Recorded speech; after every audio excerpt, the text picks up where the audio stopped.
is. There she is. Welcome to Jill's.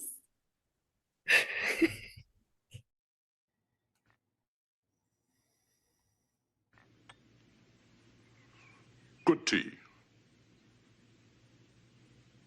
Nice house. And by popular demand, And if you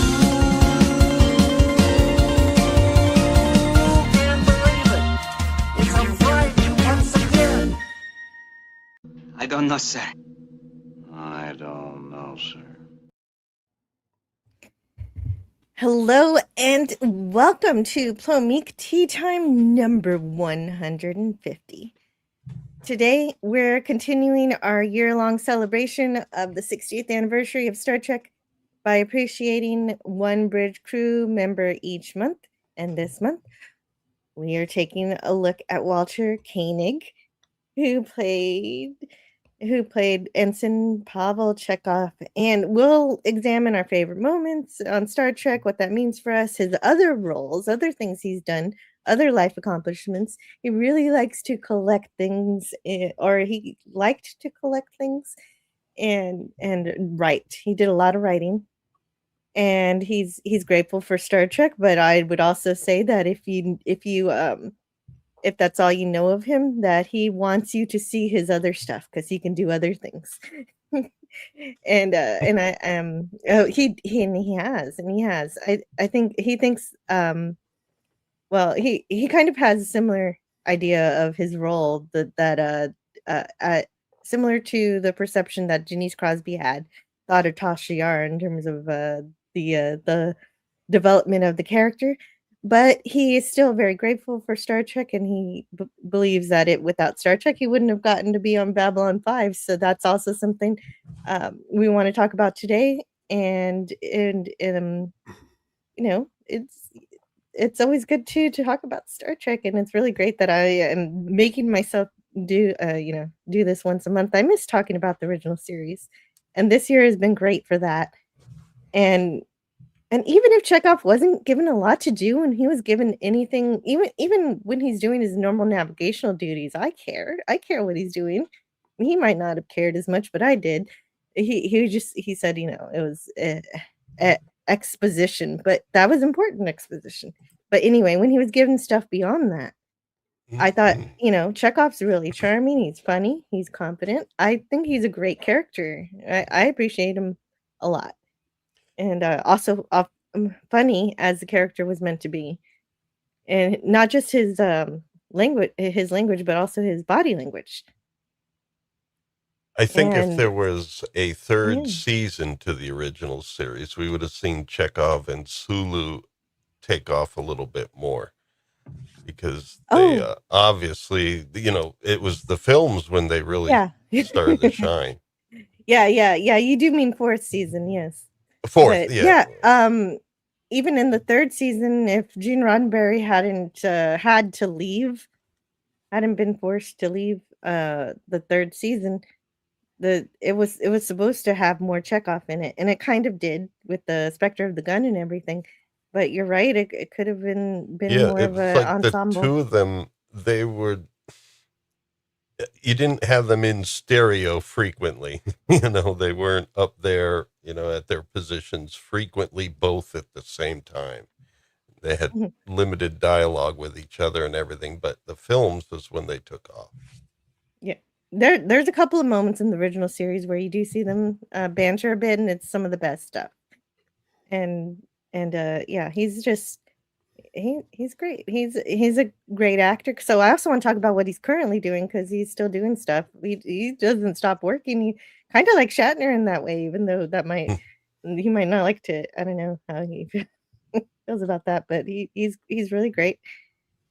Because he's always thinking. He doesn't dwell on his success. Like if he does something great, he's like, okay, what's next? Is basically his attitude based on the interviews I've seen.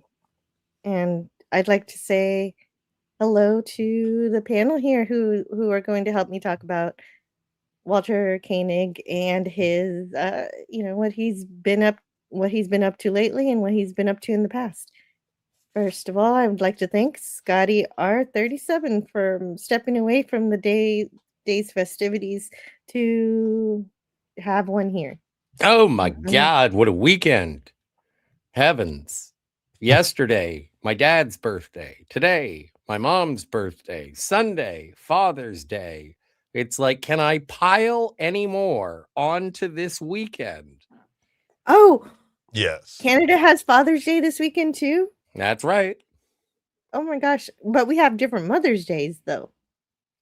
Well, we are, our nations are somewhat brothers of other mothers.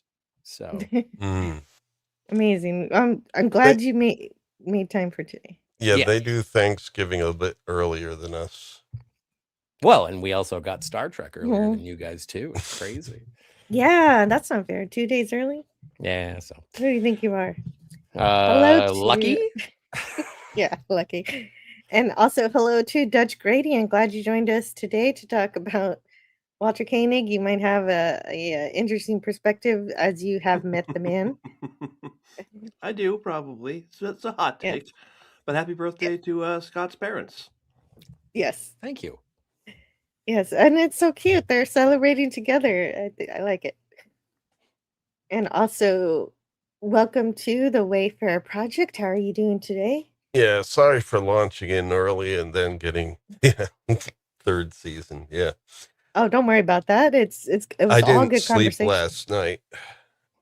Wow. But it's worth being here with you and Scotty and now the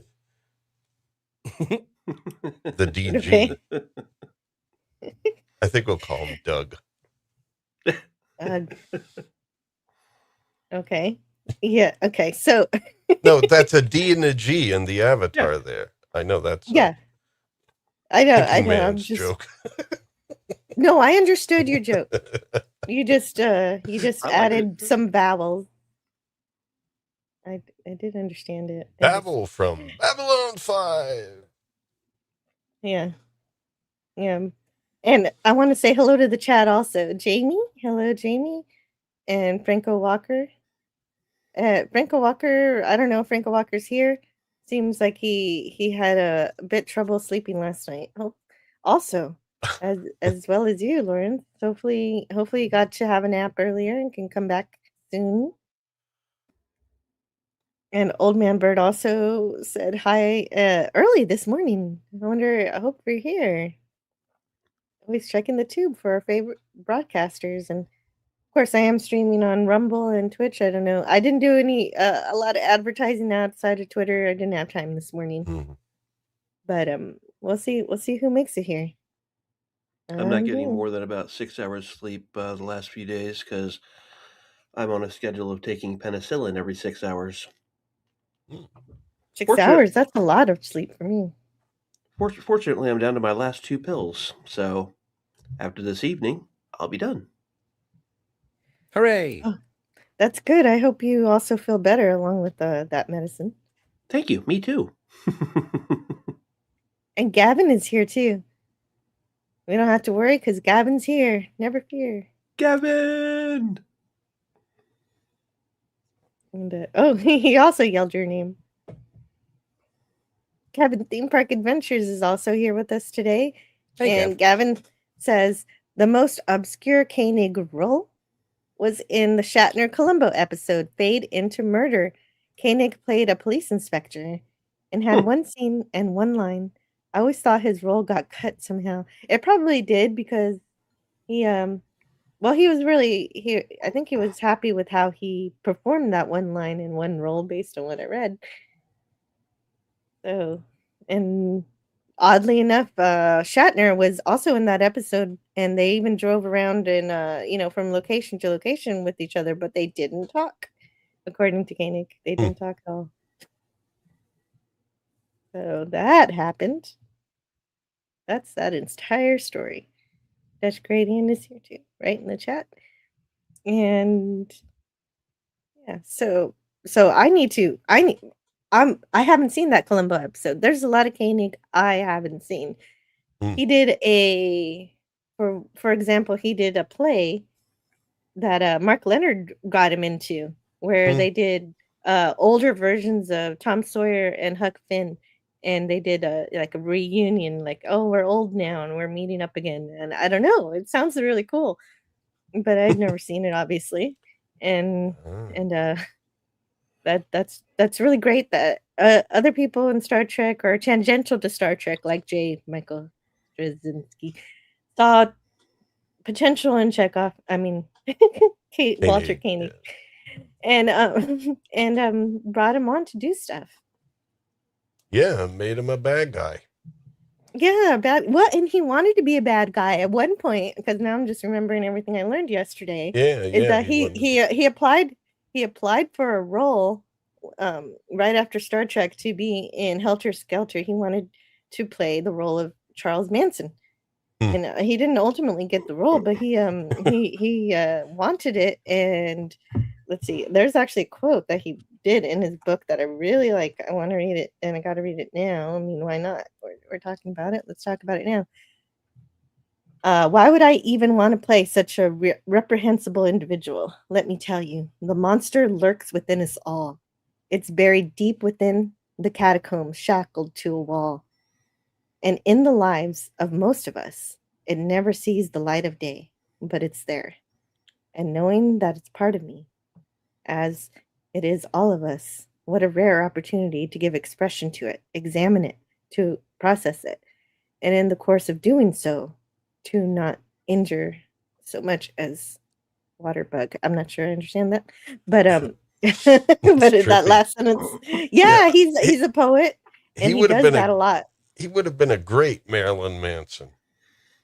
Yeah, he even watched movies, and he got his mannerism down, and even the director was impressed with his audition, but unfortunately somebody else got the role who was more impressive, I suppose. And so that's how it goes in show business. But eventually he did get his evil role. The joys of auditioning. Mm-hmm. Well, it is interesting because most of my research comes from stuff that Jill sent me. So, because honestly, my knowledge of Walter Koenig, I'm not a Babylon 5 fan. I've always sort of associated him with Chekhov, and then whenever he shows up in roles, it's like, hey, it's Chekhov. But hearing his interviews and whatnot, and then one of his earlier Playhouse performances, and a guy who directed him said, Walter, every actor has a commentary on life, and yours is self-pity. Oh. And from the interview that I saw, his response was, oh my God, I am really good at feeling sorry for myself. And I do portray that a lot. And so, and he himself said that it sort of struck him in terms of what he conveys as an actor and through his characters. And so I thought it was really interesting that from that point forward, because it was sort of a performance epiphany, that he was like, you know what, I can do whatever I want. It is acting after all. I can be the cool guy. I can be the bastard. I can be Marilyn Manson. Sorry, Charles Manson. and I think that's I found out a lot more through research towards talking with you guys, just in terms of the process. When you are a guy like Walter Koenig, who is sort of, oh, that's Chekhov, and you don't really think about him as anybody else. And I'm glad he had that later career sort of resurgence, although in the same genre, but still no harm, no foul, and to be able to explore different types of characters, because that is what I assume the goal is of actors, is to sort of be able to tell a story through the tools that you have in your emotional toolbox, to be able to project to the audience what serves the story. And his passion towards performance and writing is evident in his conversations. As grateful as he was for Star Trek and all that it brought, it wasn't challenging for him. He wanted more of a challenge, and that's what Bester did for him, is give him a more multidimensional character that he could really impress people with. And I think, and apparently he did, which I I still need to watch Babylon 5, which is why I have Lawrence here to tell me all about, Babylon 5. and me. And Dutch Gradient, yay, bonus. So Hey, Brogu. Hello, Lord. yeah, but before we get into that, I want to say hello to Lord and Brogu. Hello, you guys. Also, I guess I should mention his birthday. He was born on September the 14th, 1936. He is 89 years old this He just year. recently recently had to step away from convention appearance for health reasons. So I hope for a speedy recovery. Do you know what it was? No. Oh, okay. No, when you mentioned the birth date and the age, I'm like, well, you might want to check with iLord before you just say how old he is on stream. And you were talking about Walter, weren't you? Sorry. Yes. That's what I thought too for a second. I'm like, damn. yeah, my audience is that old. No. Yes, Walter Marvin Koenig is 89 years old. So that means he'll turn 90 this fall. He's getting up there with Shatner. Yep. Yeah, and born in Chicago, and his parents were Russian Jewish immigrants from the Soviet Union. That's why his dad was a commie. And what? His dad was a communist, basically. Really? Yeah. Well, it looked like they left. Yeah, his dad, he was just a kid when he was there, in the Soviet Union. Okay. So he had this warped patriotism that was based on nostalgia, and basically Walter was like, what did he know? He was a kid when he was there. So well, my mother's family left basically when they lost their farm due to communism. So yeah, a lot of people who leave, there's a reason why they left. Yeah. And his father, he was also investigated by the FBI and all this stuff. And I didn't get to read as much of the book as I wanted to, so I didn't read too much about their family life, but they did have some financial issues, but Koenig, I guess he turned out all right because he went to university and he started out in medicine, but then he was like, no, this isn't working. So then he moved to UCLA and tried to do psychology, which he was making A's and everything, doing great. But then he took acting as an elective, and that professor said, yeah, you're in the wrong major. You got to be an actor. And so then he went to, that's how he ended up in the Playhouse, the neighborhood Playhouse. You don't want to make money, do you? Yeah. Well, that's where he became best friends with Christopher Lloyd, which is a fun story. Anyway, so, yeah. And James Caan as well. Well, maybe not best friends, but certainly worked with him in the Playhouses. Oh, yeah. And yeah, he was friends with Dabney Coleman. Dabney Coleman? Yeah. I love Dabney Coleman. I loved Cloak and Dagger. I like Tootsie. I like War Games.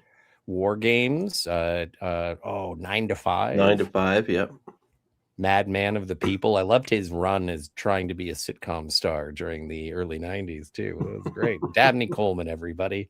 Look him up. He's got a mustache. Yeah.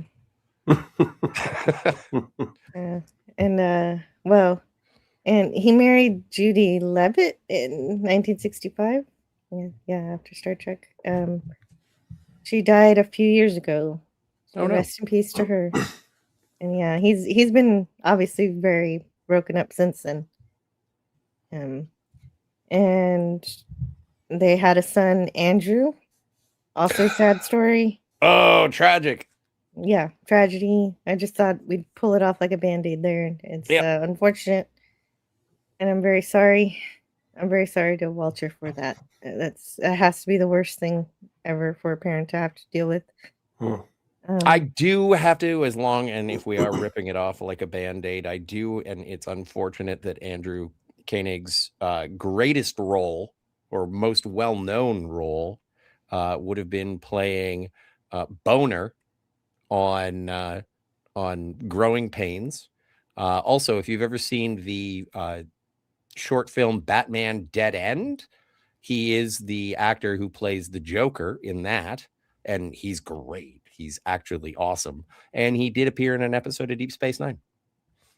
So He's in rest Deep in Space peace, Andrew Koenig. Mm. Koenig. We're going to do that all day, aren't we? Koenig. Yeah. Koenig. Yeah, Koenig. Well, yes. Koenig.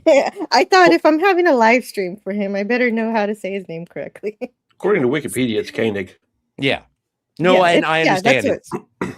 That's what It's I've been saying. So, except for I'm one going to time. I'm going to say a boot sometimes, and sometimes I'm going to say Koenig. You would. I know, Yeah. right? Speaking Well. of commies. Well, when Germans say it, it's like Koenig. Well, they do also have a daughter, or Danielle, who's a comedian and writer. Ooh.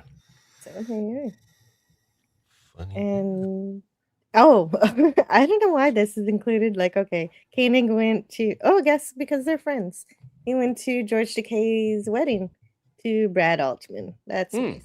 Nichelle Nichols went to that too, I think. Yeah, I guess. Yeah, Nichelle Nichols was there. That's good. That's really fun. Weddings are always fun. And it's so interesting just to be able to hear the relationships between the cast members. And when we are talking, like, and I'm sure we'll get into it when we talk about George Takei, is hey, Matt G. Yeah, Matt G's here. Matt G. And I think I said I saw Flyboy. Herc is here. But yeah. Orphan Zane. And Orphan Zane. You have a Crouching Taylor Hidden Swift as well. That is Matt G. That is the legend. A double entendre. But it is interesting just to be able to hear, because I always heard that Walt was under the same sort of camp in regards to his relationship with Bill. And so that's right. I'm just going to say Walt and Bill. You can piece it together. And he does go over the relationships, and there's not really animosity. There's more of a feeling of a structured system of main leads supporting and know your place. And while Walter was never really, like, until he got second lead on Bester for Babylon 5, it wasn't a friendly relationship, but there wasn't animosity. It was just sort of, oh, okay, I'm gonna have to be a little bit subservient. And he was rather surprised by the time he gets to Star Trek 5. And he was like, oh, I'm just gonna get kicked around and dictated to by Bill, and it's gonna suck. And and I thought that's how it was, because when you watch the unveiling, or sort of the press conference for Star Trek 5, and the entire classic crew are in their uniforms on a mock-up of the bridge, and it looks like William Shatner forgets Walter Koenig's name, and it's like that's a little touchy, I would think. And even afterwards, like in interviews where Walt was talking about Generations, he was like, it was never an animosity. It was just sort of like, okay, you're the star, I'm the supporting actor, and wherever the chips may fall, that's fine. We're not friends. And that was the extent of it. Yeah. In terms of that they never sort of really friction. talked. They didn't have a friendship for sure. But there was a little content. There was problems, I guess, with everybody, but I'm sure we're going to hear it way more when we talk about George Takei. The chemistry wasn't as tricky, I guess, with Leonard Nimoy directing 4, though. It was probably just with Bill. I apparently that when Bill was directing 5, he was very. What I had to say. Sorry. Sorry, nothing. I said it out loud. What happened? I think there's some chemistry issues here between Jill and Scotty. Yeah, because I was talking, and sorry. I just I may have interrupted first, though. I don't know. Yeah, you kind of did, but it's okay. I do like what you had to say. We're gonna get to Star Trek 4, but I wanted to speak to what Scotty was saying about, some criticism towards William Shatner, which does happen here. It especially happened on The Wrath of Khan, so there's one thing that Walter does say about it, and that happened where in one setup, I guess it's after. Okay, he says the setup in question takes place shortly after Kirk, McCoy, and Saavik discover Terrell and Chekhov on the otherwise deserted Regula 1 base. And so they're about to beam down, and Bill's standing in the foreground, and the rest of us are placed in position around him.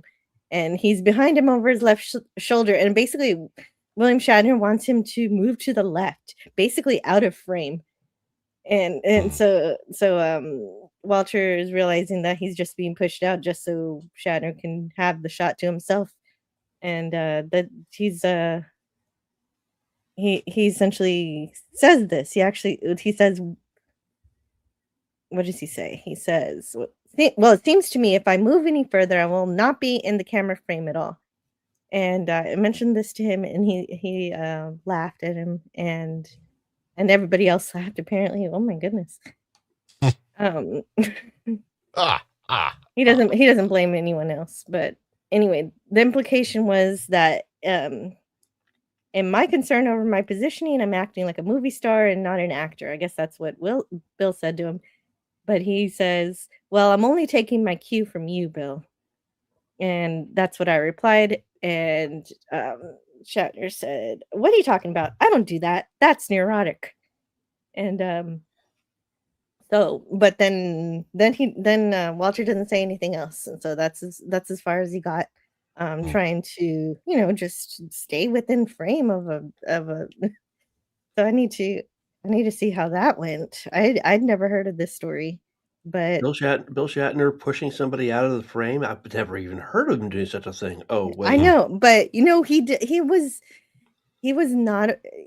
Shatner claims to not be aware that he did this to people. Like he didn't Yeah. know that he was doing this at Yeah. all. Ask your high school bully if he bullied anyone in high school. What, me? No, I never did anything like that. Yeah, and Oh. that's why Walter was afraid of Bill directing, but it was the opposite. Bill was a completely different person directing Star Trek 5. He was really encouraging, really sweet, and Chekhov would just say some perfunctory line, and Bill would say, "That was great! Wow, that was amazing!" And so that's that. So, but he always has, yeah, in those interviews, he was very positive towards William Shatner, which was good. It wasn't even if he had that moment, he doesn't carry that anger with him or anything like that. And oh, hey, Lance is here, beaming in to give you a like. Still at work here. You knew me that I was gonna want to invite you. So yeah, I understand. You're busy, but that's Cheers, Lance. great. Thank you so much, Lance, for hanging out here, and especially with the. Okay, so you were mentioning something about Star Trek 4. Walter Koenig loved Star Trek 4, and working on, obviously he got a lot to do in that movie. And so I tend to think Shatner was oblivious to the effect of his behavior. He only thought of himself. Yeah, and Walter noticed that too, that he had a kind of tunnel vision when he was working. And so he's a very understanding guy. Darth Plato, hello. Hey, Darth. Actually, Kate Plato. says, hello, Franco. I guess you got some tea poured into you. Oh, Franco's back. Hey, welcome back, Franco. I could use some tea. Franco. Yep. Tea with milk. And I was actually really happy to find that decon chamber interview, which is a very recent interview where they were in his house. I wanted to see more of his collection. They were talking about it, but they only showed a little bit of it. Of the old comic books he had, and the old little books and things and buttons, and but it was a great interview nonetheless. They had some other guy there, so it was easy to get through because I just fast forwarded when the other guy was talking. And so apparently, when Walter Koenig was a kid, he was a shoplifter. Uh-oh. My God, he was a shoplifter. And He stole these little trinkets from cereal boxes. Which kind of cereal was it? I forget. all And of them. Wow. half of them. Then he got caught. Okay, so you saw this one too. Then he got No. caught. No, I'm just saying, of all the things you could try to shoplift, digging into a box of cereal. You don't Yeah. have to dig. You just open Okay. at the bottom. So he Yeah. after he Well, got then it all caught, falls out. What No, do you 'cause care? it's You're in just a stealing the bag. toy. he said that he was very nice. He always left the box in good condition. Mm. So A true collector, leaving Yes. the box in good condition. yeah, and so but after he got caught, he obviously was banned from the store. So he basically Tom Sawyered his way into getting all his friends to steal the rest. So he got he completed his collection. Oh my goodness. I'm sure he didn't I'm sure that was a thing he only did when he was a kid, but his collection looks enormous and beautiful. So They say if That's you pretty good. wander the hills of Los Angeles, even today, you will find Walter Koenig stealing from grocery stores. he just does it for the thrill. Yeah. Yeah. I've Yeah, heard Aren't you that's Chekhov some- from Star Trek? Can't you afford this stuff? I just like it. Oh, wow, that is a nice collection, isn't it? Oh, yeah. These are a couple pictures from a guy on Reddit who got to interview him. And if you want the credit, it's right there on the side. I'm not going to read it out loud, but there you go. Because it doesn't have his name on it, but it just says Wanda. He was lucky to meet Walter. Yeah, definitely lucky. Oops. I find it amazing that Koenig's family, their last name was actually Königsberg. And I excuse me, and I looked into it, and they were living in Lithuania before they came to America. Lithuania borders what used to be a country called Prussia. Königsberg historically was the capital of Prussia before it was taken by the Soviets and turned into Kaliningrad, which it remains today. And then the Königsberg family, meaning Chekhov's father and mother, decided they don't want to keep that name. It's like, okay, not sure why. We're gonna make our name Koenig. Sure, why not?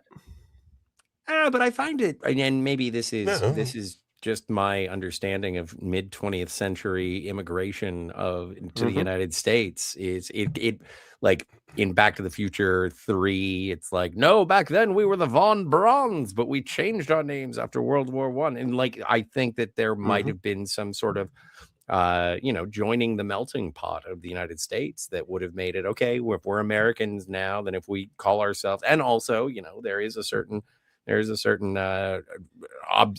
observance when it comes to more Hebrew names, if you will. And so there is something of just joining a culture as opposed to bringing your own and saying, we are the Königsbergs. We will take over Pennsylvania. Well, Koenig still does mean king in German, so it's still a German word, but That's like, awesome. simpler. Yep. Yeah. It's simpler, but it's probably That just- could have been it. But I Making was- it easier for other people to say, and still we can't say it. But I was Yeah.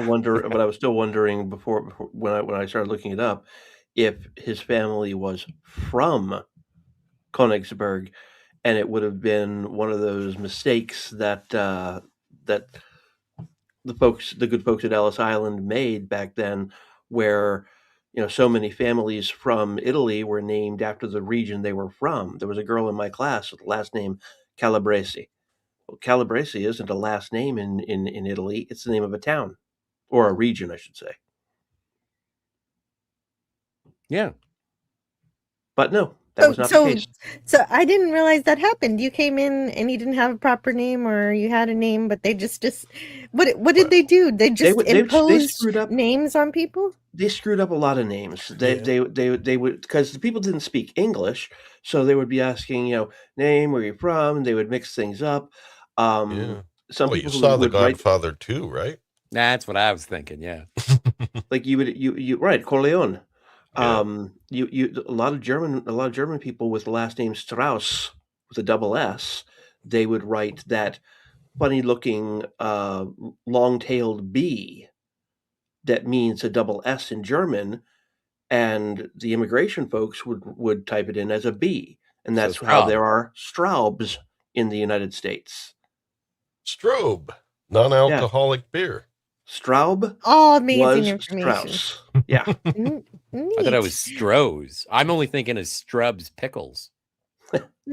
So I want to say hello to Nala Doc. Nala! Yeah.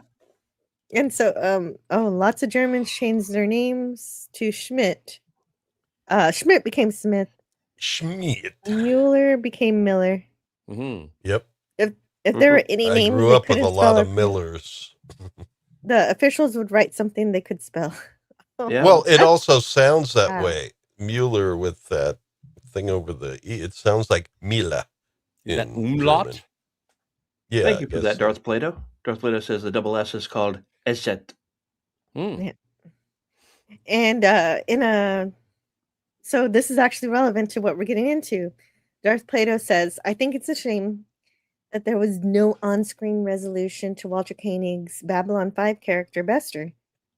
He was a neat antagonist. And so we're going to get into that. But first, the story that leads into that role is a heart attack. So Walter Koenig in July 1993 was ignoring some chest pain, and he just thought, I just have indigestion, and that turned out to not be true. He didn't even believe he had a heart attack because he was never overweight. He didn't drink. He didn't smoke. He didn't do any of those things.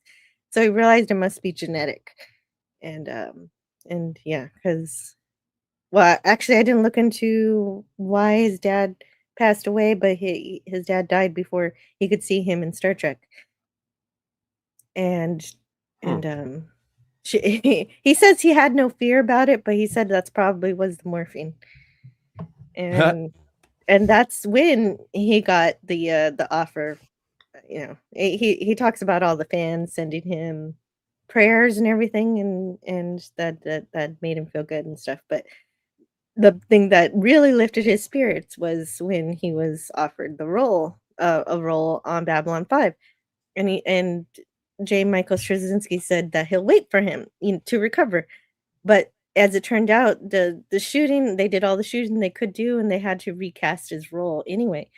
And that was good because then he was given a new role, which was Bester. So it was actually, I don't know what his original role was, but it probably That'd wasn't be going to be as good interesting as. to know. Let Yeah. me see if I can Yeah. find out real quick. Yeah. Yeah, because the doctors wouldn't let him go do that, and so the fact that he had to rewrite a role for him, which he was I guess Straczynski really, really wanted him and got him. And yeah, Well, I'm Alfred looking it up. Bester. That's this is where exactly what you got. He was originally cast to play Night One in the season 1 episode And the Sky Full of Stars. No, not 2010. Night One. I'm trying to remember, and it's not ringing a bell. I think he made out better being Bester. Mm-hmm. Yeah. Yeah, if it's a character you can't this remember. would not have been a repeat role. Yeah. No, but Yeah, it's wow. not like it's unheard of for Babylon 5 to reuse an actor. Oh yeah, but Koenig, it's like lesser known It's a little people. too obvious. Yeah. Yeah, it's Yeah. Power Ranger Donnie, I just want to say good morning to you too. Hope you're well. He says a good morning to all of us. Scotty, Dutch. He calls you Larry, but that's you go by Larry. Anyway, Me? Yeah. Happy Juneteenth. Oh, Hope that's everyone is well, who despite the called me passing. Larry? Power Ranger Donnie. Yeah, Well, I don't know you, Donnie. it's Well, he Lawrence. doesn't go by Lawrence Donnie. Donald, so he's used to Donald, Donnie, Lawrence, Larry. Makes sense. And good morning to you as well, Power Ranger Donnie. No, I And, was Larry sorry. growing up in high school because kids used to make fun of the name Lawrence, but then I became Lawrence after college because it's like that's what my mother named me, and actually I didn't want to be Larry anymore. Yeah, I don't like people who diminutize my name either. Yeah. No, I don't mind if people do. It's fine. I don't like it when they diminutize my name. It's not that I don't like the people. That's fair. He also says happy Juneteenth, but also wants to pay respect to the passing of Oh yeah. Gecky Violet stunt actor Richie Sake. Yeah, she died of meningitis of all things, and her she got a blood infection from it. Oh, She was she was 30, only 35. gosh, she was also Lilo. Yeah. That's Yeah, terrible. Istopobos in one of our channels, he said it sounds like I forgot the exact phrase he said, but basically drug use can cause that kind of meningitis. But meningitis, it is a disease that hits young people, so I mean that is terrible. Mm-hmm. I'm sorry to hear that. I don't know anything about the drug use though. Yeah, it was the blood infection and sepsis that killed her. Mm-hmm. Snortopoopus, hello. Hello, Snortopoopus. But yeah. Oh man. That is rough. Don't feed the bear. Oh, but he's not gonna like that. And so oh, okay. Donnie's also happy about the World Cup. Yeah. That role that we just mentioned, Dutch, you'll remember this. That night one was the guy that came to interrogate Sinclair and used that mind probe device. Oh, Koenig would have been good in that role. I'm glad he got Yeah. Bester instead, Yeah, but no, he would have that's been good in better. that role. Yeah. But yeah, that would have been once and done because that character got his brain fried by the end. Mm-hmm. Yeah. Oh. Spoiler Okay. alert. That makes sense. Even though I don't know what you're talking, that makes sense. He would get a role where he gets fried in the end because of course everybody knows Koenig is an expert screamer. Oh, I'm still here after brain fry though. Yeah, many of us are. So that's great. So for people who don't know, because I don't know a whole lot about Babylon 5, Alfred Bester was a telepath, and he's like part of the Psi Corps. Tell me about the Mhm. Psi Corps. What did they do? They Well, were they're they were an organization that was established to help telepaths protect themselves from normal humans, but over the decades they became much darker and they became more of a secret police. yeah, and Bester himself, basically, who headed up or was really high up in the organization and really saw himself eventually as leading it, if he wasn't already, also saw himself as kind of like, the telepaths are new human 2.0, superior to the mundanes, meaning the people that don't have telepathic abilities, Mhm. and that his telepaths will one day, be the dominant, human, and the mundanes will be subservient, But and he would be the leader of the dominant human. there's a bit of irony in that because it seems that if you have telepathy, you're kind of more subjugated because you have to be controlled because of your powers. and he's part of that Oh, control. yeah. Well, that's the whole idea. The telepaths he might see them as a higher class of human and a more powerful human because they could read others' minds and stuff. But still, like any fascist organization, the leader's going to have you under his thumb. Gavin says the Psychor nurtures and protects us. Their mother and their father. Oh. And he also asks if I have if I have Chekhov in the agony booth. Of course, I have a lot of Chekhov today. The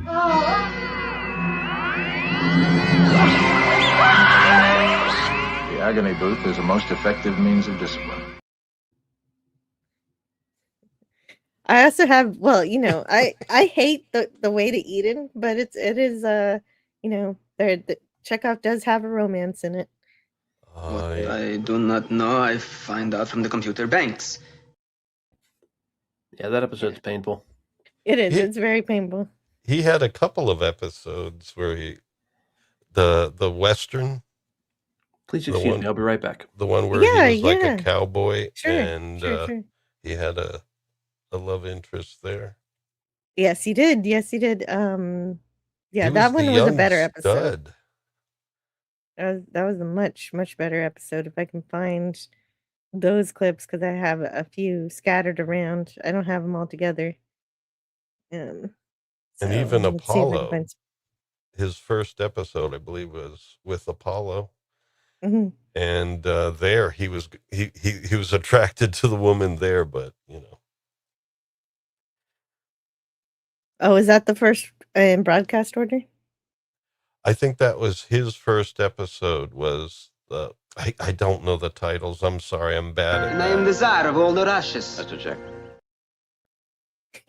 So there, who mourns for either Adonis, who mourns for Adonis, or who mourns for Adonias? Nobody agrees how it's pronounced. I'm sorry, Captain. I never met a god before. I never met a god before. But this one he's doesn't like, oh, need you're a a god. spaceship. I'm the Tsar for Russia. But this one doesn't need a spaceship. Yeah. This one, yeah. Oh, right. What does God need with the starship, right? Yeah, he just needs all he wants is your unending worship and all of that. Mm-hmm. Hey, what's this one? You heard what he called the captain. Oh yeah. That's that one. Well, I guess I guess I'll just say the one from Spectre of the Gun. He basically says, in terms of why he's having a romance, well, we need to keep up good relations with the natives. Chekhov screams again. Yes. Yes, he does. But yeah, no, that is, I'm glad that he had that role with especially considering how he felt about the smaller role that he had as Chekhov, that he wanted more. Bester basically gives him more. Yep. And so I need to watch it one of these days, finally. Yeah, well, they were, although Bester only had one episode in season 1, so I guess it was one of those things where, things were kind of being dealt with on the fly and all that. And, yeah, it definitely worked out for him and the show, I think, because it was great having repeat appearances with him. Although, they were special enough. It was maybe after that 2 or 3 per season. So, oh, he was kind of like the Q of maybe a little more frequent than Q, but it was. Yeah, Q was. But it wasn't super often either. But no. But are you sure that was his first episode? Because Khan says, "I never forget the face," and that was a first season episode. Well, you. That should answer your question right there. Every time I see that movie, and he's got Chekhov, and he goes, "But I never forget the face, Mr." So that means he was on, like the movie says, he's on the Enterprise. Yeah, even though he just wasn't on the bridge yet. Right. His shift didn't come up yet. It wasn't assigned to the bridge yet. But every time I see that movie, As soon as Khan says that, I imagine Chekhov going, "But I wasn't in that episode." Okay, you know what? But the movie says he was in that episode, therefore he was there somewhere. He was in the lower decks. He hadn't been Yeah. promoted to the bridge yet. Yep. And or No. they met in the bathroom. No. Okay, so you disagree. You disagree, but It's okay. just- But you know what's it's kind a of funny mistake about in the that? writing. It is a mistake in the writing, and actually Walter Koenig looked at the Wrath of Khan script, but he decided to let that mistake go because he was like correcting other stuff. I forget. I have it in my notes somewhere. But he was like, I'm not gonna if I tell them the truth about this, that I wasn't in that episode, they're just gonna give my lines to But somebody it's else. forgivable. Yeah. It's And forgivable because it's one could just assume that, Yeah. all right, well, we know better. But the thing is, he was, probably still in the crew. We just didn't see him yet. Yeah, Well, exactly. also- That's what I believe. I believe he was in lower decks and he just wasn't. I mean, he is an ensign. And so bringing an ensign to the bridge is a big deal. Also, at that time, I don't think there was any Star Trek home video stuff. So it's not like people could run home and rewatch Space Seed. Yeah. Well, he knew. Yeah, but Walter Koenig syndication, knew he man. wasn't there. Koenig knew he wasn't there for the season 1 Oh, episode. yeah, no. But, Koenig the would know that. the main reason why he didn't say it was because he wanted to be the one to do the lines because he knew that he's the best at screaming. And who else? Could you imagine the movie any differently if they had put that worm in anybody else's ear? Well, not to mention It had to be someone we knew. It couldn't have been just Right. the guy Well, and next not to only- him. DG, you go. Well, not to mention the delivery of his lines, like Botany Bay. Oh no! It's like it's really a very, very good line delivered amazingly well. It's just I can't see George Takei doing the same delivery. I mean, of course he would do a Botany different.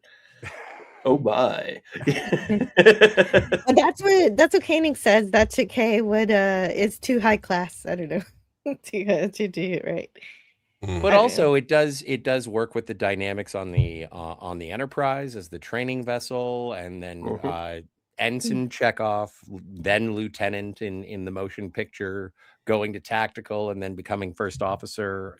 I do like the character progression of Chekhov, and so I think it's great, and I am not the bathroom story, but I'm certainly Well, he had to see Chekhov him was somewhere. on the Enterprise, and Yeah, Ron remembers Gavin everything. Unit has it. Gavin Unit has the answer here. Okay, can you read it? Because I'm behind in the Okay. chat. Well, Chekhov was using the head. For those of you not familiar with naval terms, that's the restroom. And Khan really needed to go. And had to wait for him. So Yeah, I've never Khan seen had a vengeance toilet on the his Enterprise. mind, obviously. I will never forget your face. And there's a reason I'm behind in the chat. I'm very distracted, so I better read this so I can become. Oh my! Distracted. Speaking of George Takei, I know. Old Man Bird just tipped $50. Good luck on your appeal to those blankety blinks at YouTube. Indeed. Oh, I appreciate the censorship and the intent to curse. Old Man Bird. Danubian slime devils. Oh, that's a good one. Bubble-headed boobies. We'll see what happens. Better. It wasn't mine. Yeah. It was from someone else. Oh, I stole mine from Dr. Smith. It's okay. Oh no. Good use of alliteration. Okay, so I'll Of course, Dr. Smith used booby as a pejorative. Yeah. You repaid his hospitality by trying to steal his ship and murder him. You booby. Captain Kirk was only doing his duty. And there you are. Mm-hmm. Thank you so much, Old Man Bird. That's incredible. And I am grateful for your support. And I always feel like I got to do something more, but we'll see what I can do in the future. Old Man Bird says, I don't know. Well, I know that next month I'll be reviewing The Notebook with maybe I can find Tiger Stripes. Mm. I don't know. I need to find somebody who wants to review that with me. Old Man Bird says, "Hi, faithful Franco. You must be sleepy." Oh. Yeah. He was up last night. He managed to get half an hour nap this afternoon, but then some rotter outside woke me up. Oh, that darn rotter. What is a rotter? It's person who uses slang. rods, I guess. It's slang, basically a jerk. Oh, okay. I was like, is that like a Rottweiler or like a dog? It's a typo. They meant otter. Oh, I live by a creek and the otter was making so much noise. I don't know Herbert, why that was in German. Herbert's. The Herberts over at YouTube. That language. Yeah. Well, and that, that I understand. Not to I'm going to bring up another bad thing later on. I'm not yet, but that's a sort of Chekhov centric, or at least it starts off as being a Chekhov centric episode. Way to Eden. Yeah, he meets an old friend from the academy, and they went different ways. Yeah, they went different ways. She went the way of being a space hippie, and he went the way of Starfleet. He actually finished school. Herbert.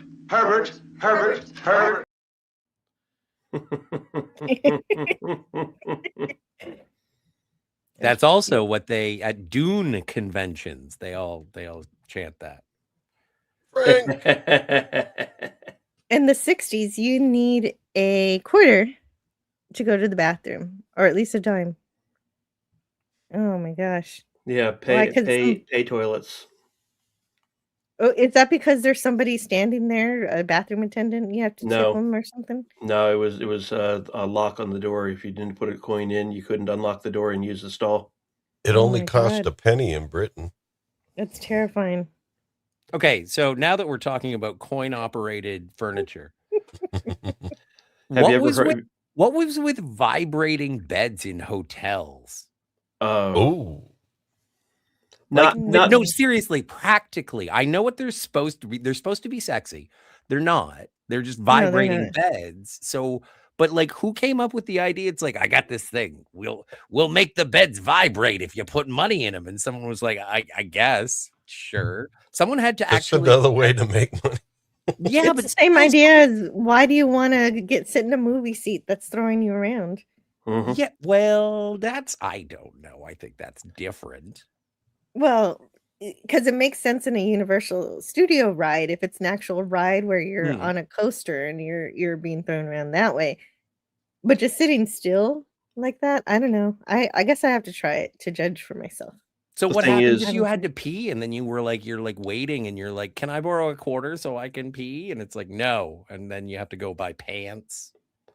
Thing is, back then, you had a lot of people who had pet quarters. They would drill a tiny hole in the top of the quarter, tie a string in it, because the mechanism was so simple. You could just drop the quarter in, start to turn the knob, then pull the quarter out and finish turning the knob. Yeah. I remember seeing those on like old timey, like the Bowery Boys kind of thing. Yep. Oh my God. Magic fingers? I'm an old hotel person. Mm-hmm. What is magic fingers? That's what they called it. Yeah. But even sleep comfort, magic fingers.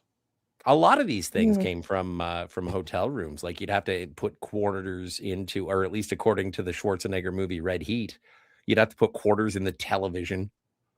Mm-hmm. Like there's a lot of that. That was mostly motels that did stuff like that. Well, phones. Phones made sense. That was a public utility, and then you were paying for the phone to be there. Really, to be there, you were renting a phone. Yeah. Awful.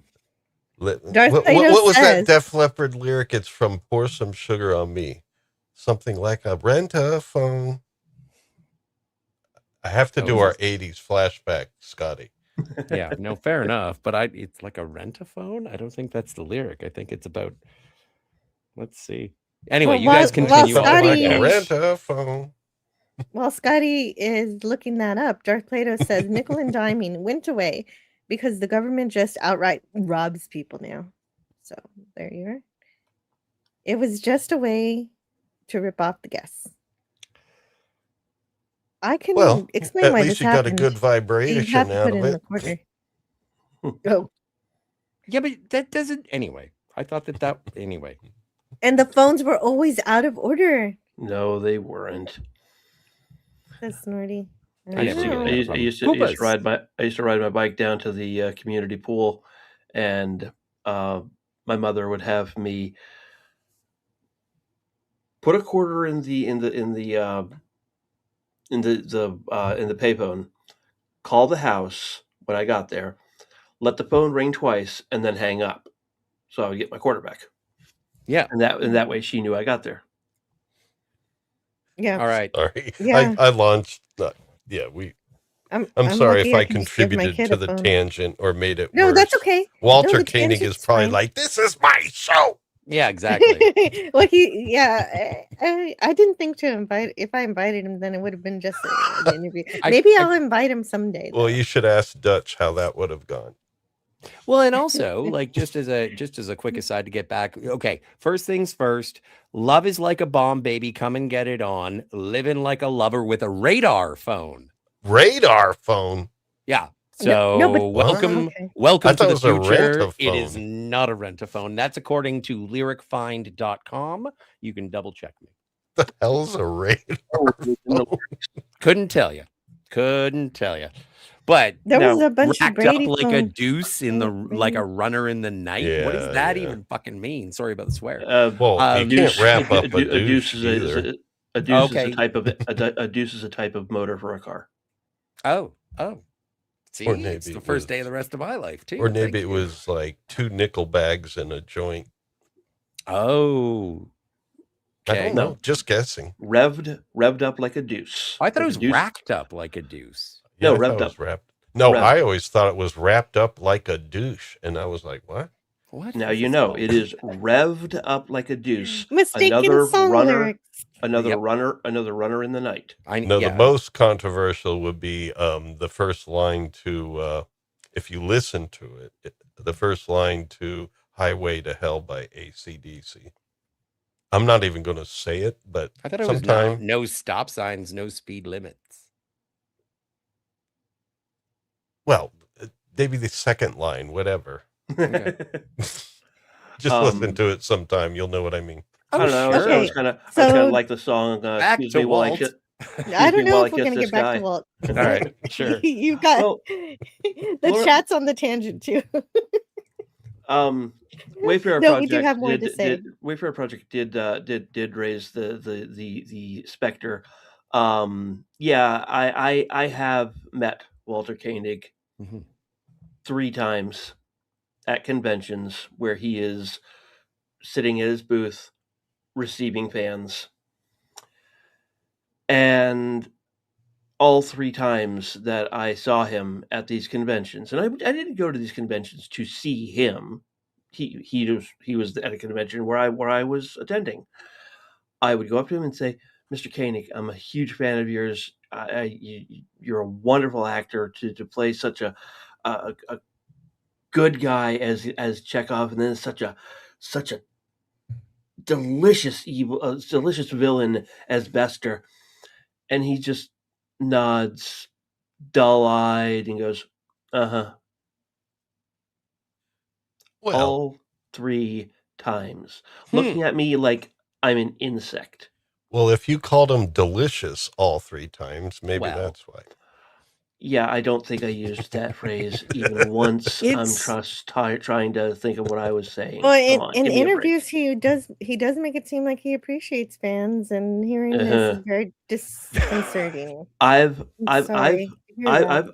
I've posted this on boards, and a lot of people have said, "Yeah, same here. Oh yeah, he's a jerk. Oh yeah, I had the same thing happen to me." I mean, I'm not talking about like interrupting him in a meal. I'm not talking about coming up to him while he's talking to somebody else. I'm talking when he's sitting at his booth. When he's at work. Yeah, being paid to do this. 2 years ago, I was at Grand Rapids Comic Con. He was there.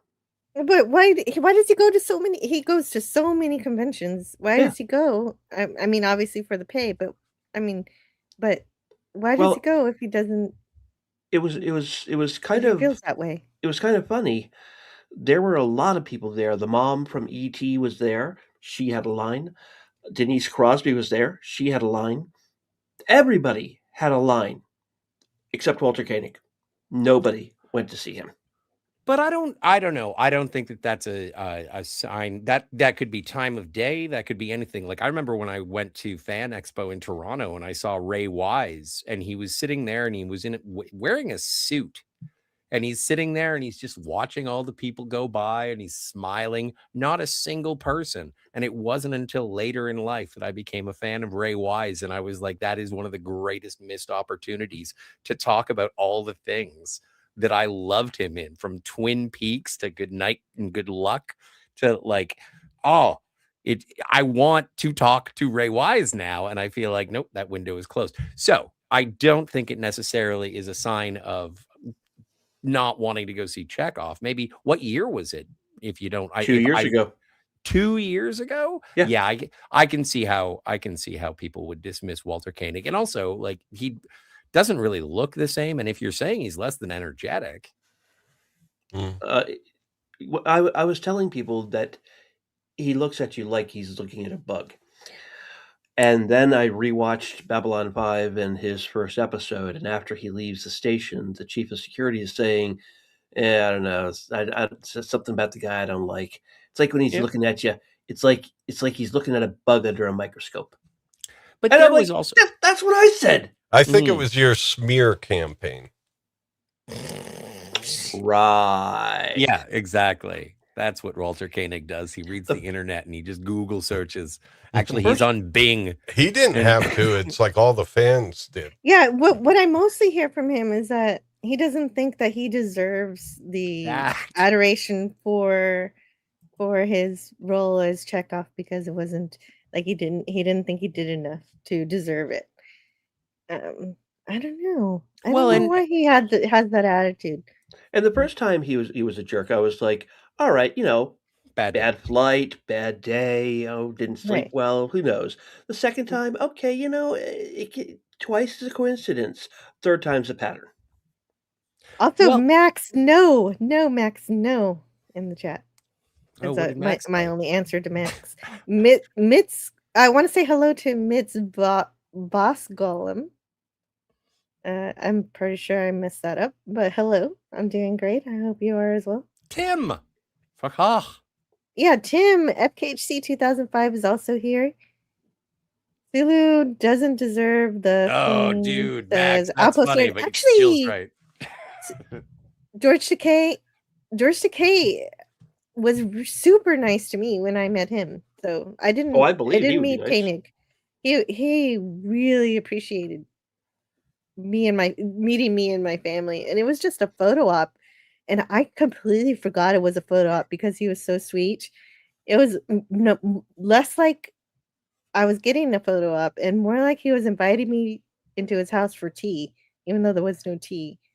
And we got into this conversation, and then he asked my son who his favorite was, and my son said Spock. He was 3 years old, and so it was really cute. George Takei beat the shit out of your son. Would you like to go to my house for some tea? Hey, I don't know. That's just what it felt like. It was wonderful. So, but I'm gonna tell that story again when we get to Koenig. I mean, when we get to Takei. Yes. And I wish I would have gone to go see Koenig so I could compare meetings. Has anybody else in the panel or the chat met him so we could get comparisons? Just to see.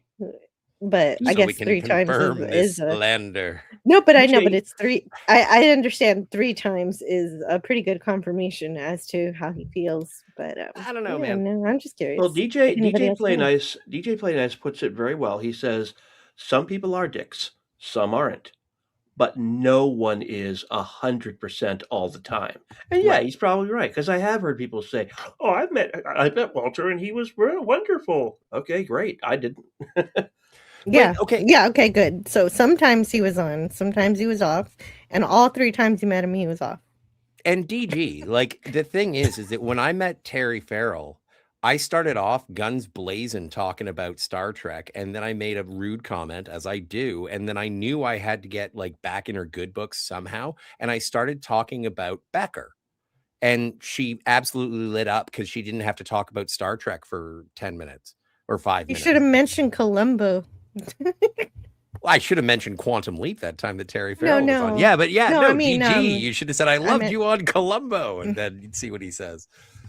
But Boy, no, Max I just Red's- think what's it like having Lee Marvin as your dad?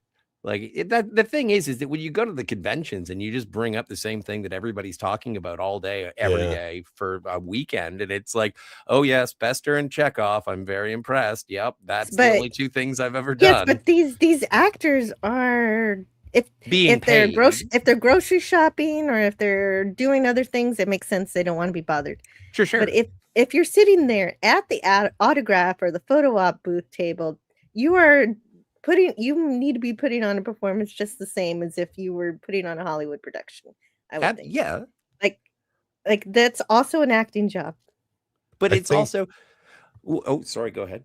No, I was just pointing out Max Redstone seems to really want some attention. So he was basically quoting Koenig from Star Trek: The Motion Picture.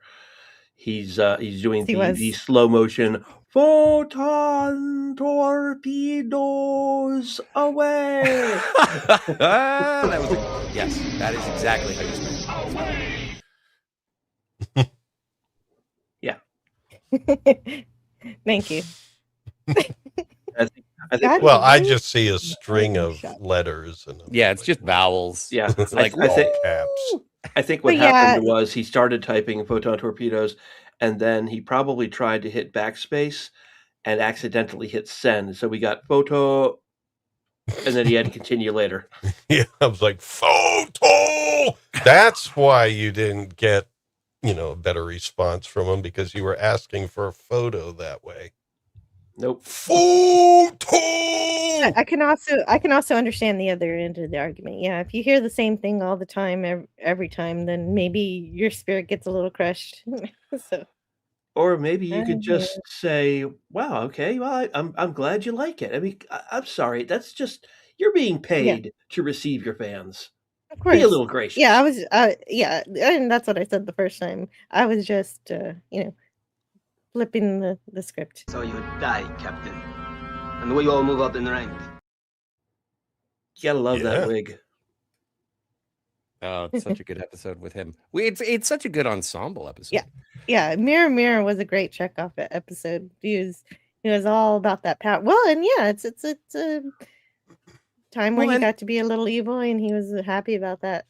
And I do want to sort of speak to what makes that performance special, but also what makes his, the regular universe special as Pavel Chekhov is that, like, I was growing up with it when I was a kid through reruns. So I was like 6 years old when I started watching it, 5 or 6, or younger. I don't remember. I just remember watching Star Trek. And so I did identify with Chekhov because he was the youngest on the bridge crew. He was the inexperienced one, and he did respond to things in a more childlike way, as opposed to, Kirk and Spock and McCoy. Everybody was doing their job, and Chekhov was the one who screamed the most. Like, so it was like, you're allowed to be afraid in space. You're allowed to do that. And I think that's why, and it worked. Like, the entire reason for the creation of Chekhov was to try and draw in younger fans. And Walt said himself that it was something that he would get letters from kids that were like under 12 and being like, it's so like, I don't fit in. I've got a weird accent. And so I really like Chekhov because he's there, but he's still doing it, and he's hanging out with Spock and Scotty, and it's great. And so it is something where the character does speak to a lot of people, and I think that was really beneficial for young people. And then also, just to cap it off, and then I'll shut up for a sec, is that when Chekhov is in Star Trek 2 when he's like, they put creatures in our bodies. It is sort of childlike, but it makes sense for the insanity because of the SETI eel. But it also harkens back to when you remember Chekhov from the original series. And it's like, oh, this guy's just an idiot anyway. It doesn't matter. But then you find out the reason why that had been heightened for that particular story. So there's a lot going on with. I really appreciate. You accept it. You accept it. You accept it because of what you know about the character. With him. Yeah, I still looked up to Chekhov, but he was the one that I associated with. I wanted everybody else, but it was like, who am I having lunch with? Probably Chekhov. Right. And he doesn't really want to be remembered for the yelling, but that's just too bad because he was just so good at it. And he even knew he was good at it. That's why he kept his lines in Star Trek 2, even though he knew they were wrong, because he knew that he was going to do the best at the SETI eel scream. But he has other times he yelled too. So yeah, and we mentioned the way to Eden already. So whenever he touches the acid plant, Day of the Dove, Deadly Years. Deadly Years. He screams too when he sees the dead body. And of course, Mirror Mirror, as we already played that one, the agony booth. Then there was the Tholian web when he went insane and Spock had to Chekhov. Yes. Thing is, I don't accept the excuse that he was tired of hearing the same thing over and over again, because there are a lot of celebrities at those conventions hearing the same things over and over again. And most of them, 98% of I would say, are very gracious, are very kind, are willing to talk, are willing to engage with the guest. I mean, you don't have to act like a jerk about it. It's yes, and I don't want to diminish, but also DG, you're kind of poking it. Let it go. You're poking at things like friend of the channel, pleasantvalleypicker.ca has a similar story in regards to him standing in line. I think he was going to see Shatner, and it was just perfunctory. Yeah, that's it. Okay, good. You saw me. It's over. Go, kind of thing. Yeah. And like it does eventually become into like a cattle wrangling. You just go through and like and I don't want to take away from your experience of it, to be certain, because it is disappointing. And but Jason, it's a constant press tour, and it's a press tour for something that you don't remember from the 60s. Yeah, Jason Nesmith had his bad days, and everyone still there you loves him go, and for then it. he saved Earth and the Thermians. So no, but I get what you're saying, man. Like I would be so. I don't know. No. I mean, that's one of the things. It's like after the first time, you just don't pay for a signature. Yeah. Well, no. As I said, the first time I was like, okay, like I met Mira Furlan. She had a bad flight. She was not in a good mood. I accept that. No problem. I have no doubt if I met her again and she didn't have a bad flight, she would not be the same. Well, actually, I saw her on a YouTube video where she was on stage and she was complaining about the people at the convention partying the night before and she couldn't sleep. Well, there you have it. That was right on stage. There you have it. I mean, bad things. I got a lot of problems with you people. And that's why I said, like the first time, okay, you maybe had a bad flight. Second time, maybe you couldn't sleep. I want to make sure it's a pattern. I want to make sure to say hello to LDG Free the Net. It looks like he showed up here in the chat. But yes, I understand Dutch Gradients. He's an actor that you really appreciated, and I can get why that feels bad. That every single time you met him, that he dismissed you, that would hurt. I could understand why that would hurt. My favorite Next Generation actor is Data, and Brent Spiner, yeah. And if I met Brent Spiner and he acted that way, like I heard he has, I would be hurt too. Which going to see Brent Spiner, it's like going to see Rickles. Yeah, or Hockey Puck, or Chevy Chase. Or Chevy, yeah, no, Chevy Chase is in, I think he was in Niagara Falls, and I was like, oh, I got to go see Chevy Chase, have him fletch my signed box set. And the thing is that it's like, if I brought him my Fletch DVDs for him to sign, he would look at me like I was some sort of idiot man child who needed to move out of my parents' basement. So Outpost Nerd says, why do we think that just because these people are actors or famous that they are not human? We think that they are something special. And the reason I wanted to highlight that and bring it up is because I think that DG is right. No, You I are understand. there at a convention, and we are. How much is an autograph for Walter Koenig? And so, like, if I pay $80 or $60, and then I say, dude, I love your work, and then he's like, so does everybody, move along, and I'd be like, holy shit, yo. Yeah, I know. I put aside my entire day and a half dedicated to learning about Do you see him the and talking about him. It's for you. And it's like, yeah, right. And I want to talk about it. I appreciate him, and yes, maybe, I do too. Maybe he doesn't think I should. I don't know what he's really thinking. No. I mean, I agree, but I'm just saying, after a bit of time, you just say, well, that didn't work. I've been a shitty waiter before, so I know how it works. But this was over 20 years ago, and you have to realize it's time to move on. Signatures come on, we're talking about Walter Koenig. I don't know about this. People are talking about me being a dick. Anyway, my point was 20 years ago, signatures didn't cost that much. Oh yeah, that's true too. Yeah, I'm sure, but I'm sorry that happened. But I do want to talk about it. It's not something. It's not like it's something that haunts my days or anything. It's just we're talking about Walter Koenig, and I'm like, hey, I met that jerk. Yeah, I didn't say come on. I said move on, and mostly in jest. So don't get hurt over it. And I just want to, and we're not at all in any way sponsored. But I saw something on the internet today that I think your audience would appreciate, Jill. Also, now's a good time to say, don't forget to like and subscribe. Share. If you're on Rumble, do the rumbling. If you're on Twitch, do the twitching. And if you're on X, X comment out. And but here's the thing. If you send a self-addressed stamped envelope to WKRP in Cincinnati, they will send you a sticker.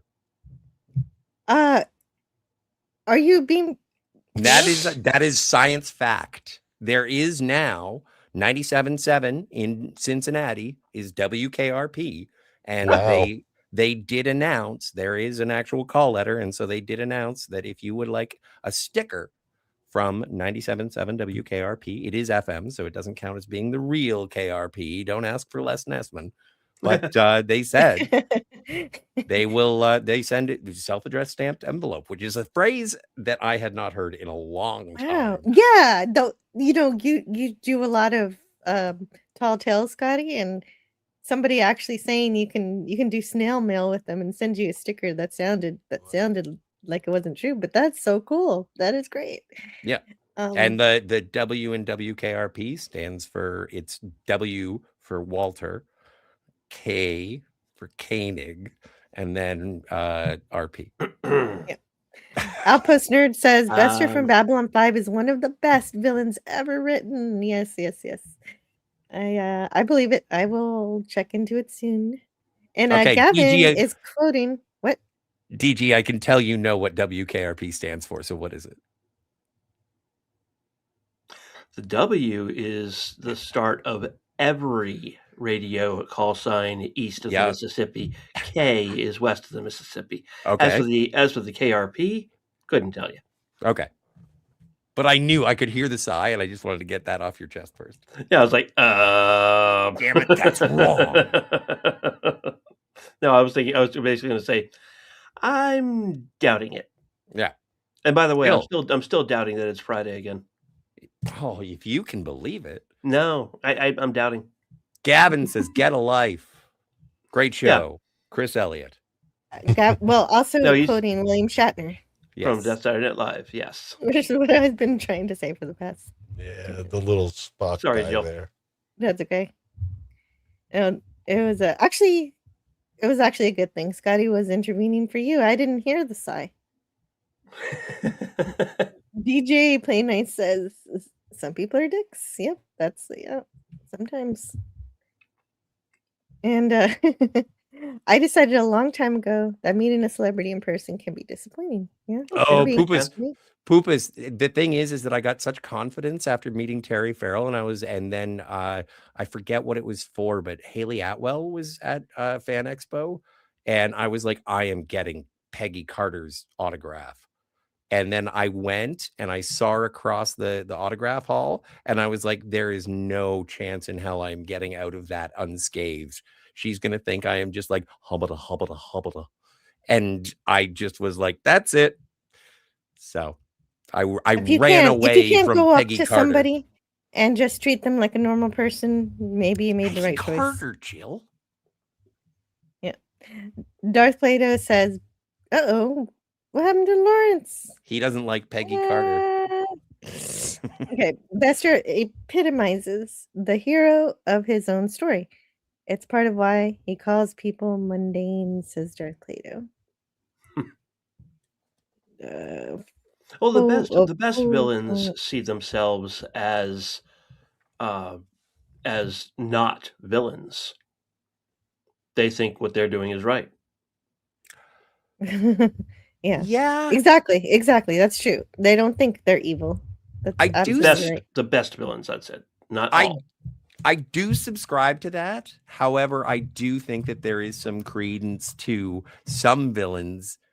Yeah, there's nothing wrong with what they're doing, but the way, like, those people deserve it.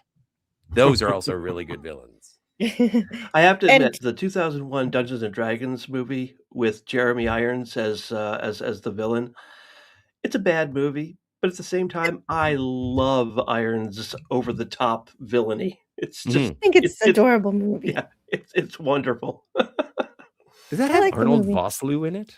Who's the guy in it? His like bald henchman. I don't remember. All right. Tim FKHC 2005 says George is nice. I bet, as long as you don't talk about his youth between 41 and 45 and Shatner, which we'll get into that next month when we talk about him. But yes, he was in a Japanese internment camp, and probably a worse time than anything he had to deal with Shatner. But we'll hear all about that. Tune in next month for that one. Yeah, we're also going to talk about the Green Berets, the most controversial Vietnam movie starring John Wayne. That's something we can say, that Koenig didn't know that Takei was mad at him for taking all his lines while he was away at the Green Beret. But obviously, Takei wasn't there on set, so somebody had to say the lines. Yeah. But of course, they made up and they're best friends and everything. Well, and you can see that in their performance in Star Trek V. Actually, my favorite story. Can't see a thing. And yeah. So that's good. And did you mean to say photon as in photon torpedo? Yes, he definitely did. Proton. Or Back to School, Scotty? Yep. Terry Farrell was in Back to School. Oh, okay. Keith is in the hotel business, met many guests who are very nice, but not all. You can have dicks, but you can also have a Richard who's nice. True. Keith, that's cute. And Snorty says, don't expect me to be nice to you unless you offer me a seal or a tasty walrus. Walrus. And I asked him, no orca steaks? Oh, that would work too. Like, you can change the food. He will accept any number of seafood substitutes. Well, he is a polar bear. If you pick shrimp, you're going to need a significant amount. I don't buy that he's a polar bear because those paws are too big to be able to type. There are large keyboards. Yeah. Exactly what I was going to say. How do you... Type organ. Plus, he could just be doing voice commands. They can't talk. Yeah, like Alan Rickman. And yeah, and But they can type. I see. he had to. You're the one who's like it's a giant mattress-sized keyboard. Yeah, and Dr. Lazarus had to literally become his character to appreciate fans. Yes.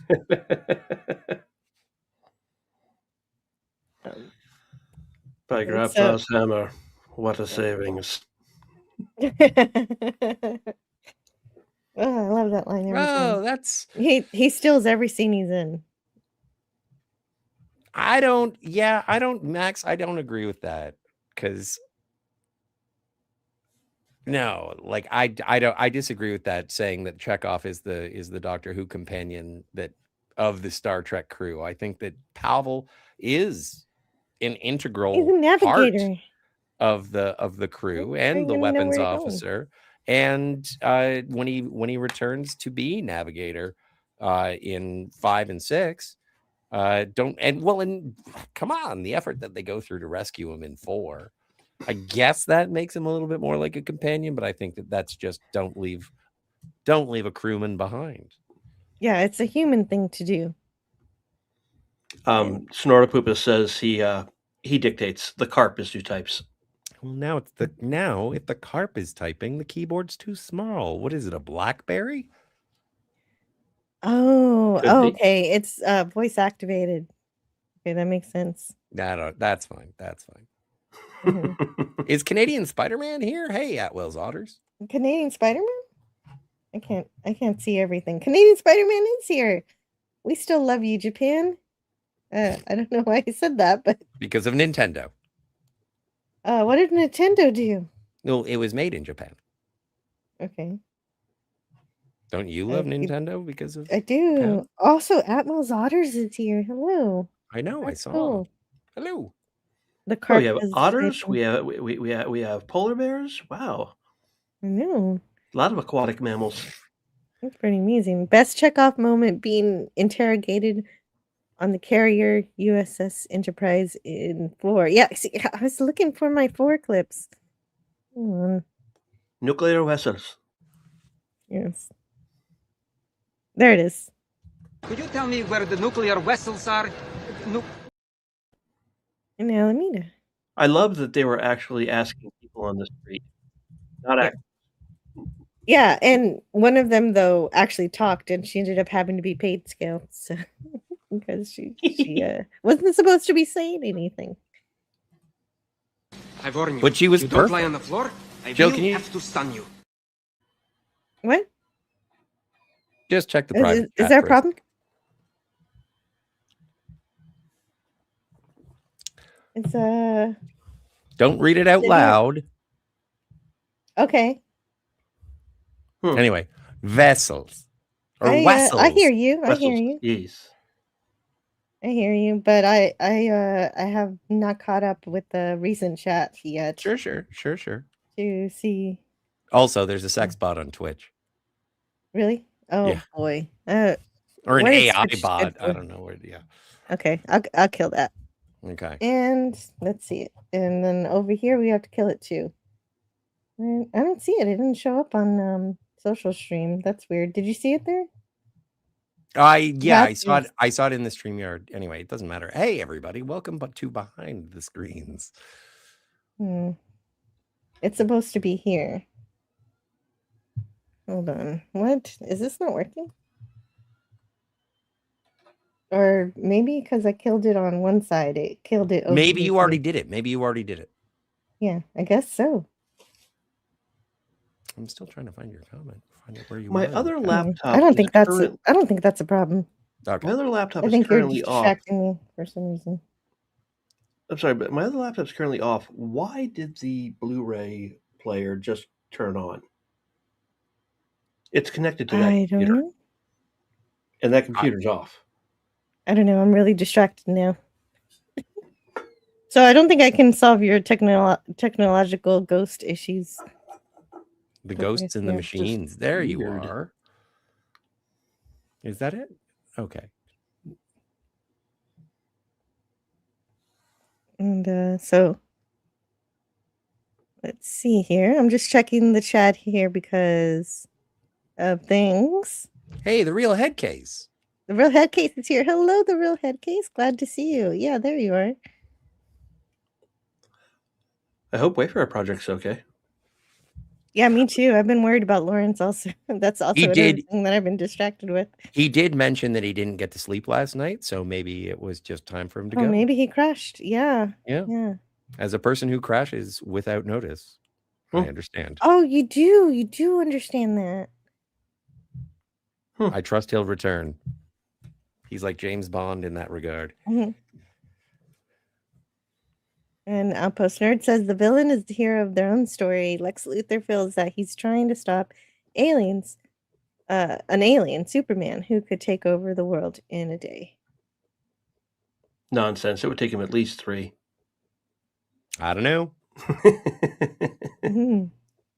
Be a long weekend. Yes. And Mega Cropper's here too. Watch the Penguin after the hype. The lead Mega woman Cropper is playing female Heath Ledger. I haven't seen that show. I heard a lot of people really like it. It was a good show.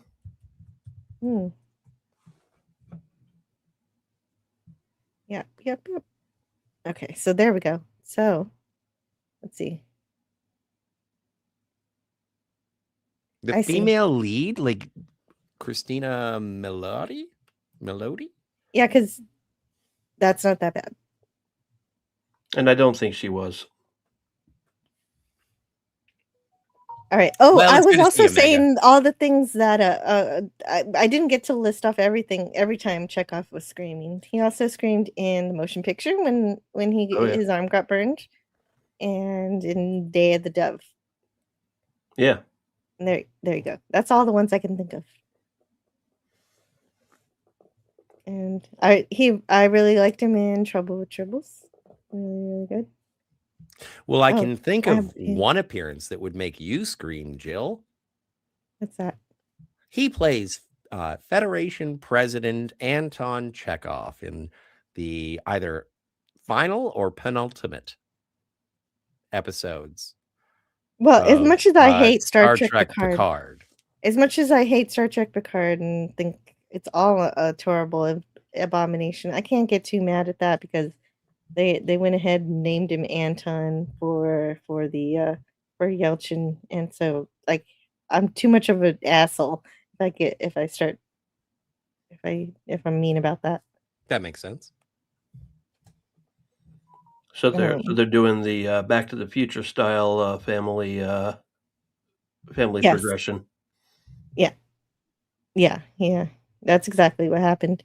Well, and that was the thing with the movie or the next Star Trek when they were going to do, before they figured they're going to do phase 2, they were going to do something else that was set 3 years before the original series, which they never ended up doing. And so they didn't call Walter Koenig back because he would have been too old to play his character then. Until like I never heard about, like, this is something. Yeah, where did you hear this? This is brand new from him. Yeah, it's brand new to me too. From Walter's book. Like there was a way they were writing phase 2 way differently before they decided to go with the after the original series instead of before. That is so interesting. Like, first things first, I'm going to need a source. Well, Walter's my source, so yeah. I understand that, and I'm asking Walter. I'm going to have to see. You're going to have to send me pages, and we'll piece this together. But also, considering what was going to happen with Star Trek 6 and how they were going to do how like Kirk and Spock met in Starfleet Academy and whatever. Like at that point, that is like as an actor. Not only the entire cast is going to be thrown out of that idea, but also in favor of younger actors. But also, Chekhov's not going to be there. He's too young to be there. Yeah, he wouldn't have. He wouldn't. Yeah, right. So if you're rebooting the Star Trek cast for a new generation with younger actors, there is one character that you can just throw away. And I do think that even though in what eventually became the proper Star Trek 6, The Undiscovered Country, he Right. was not having a good time on that. However, because he felt that there needed to be moments for the entire crew to sort of enjoy their send-off, and I think that there are for all of them. And I guess he didn't appreciate his. He didn't like his, but I did. I thought he was absolutely like he was the man who was grown up. He was the one who I saw grow up on the Enterprise, and his characterization in Trek 6, I think, is great, and so I really enjoyed it.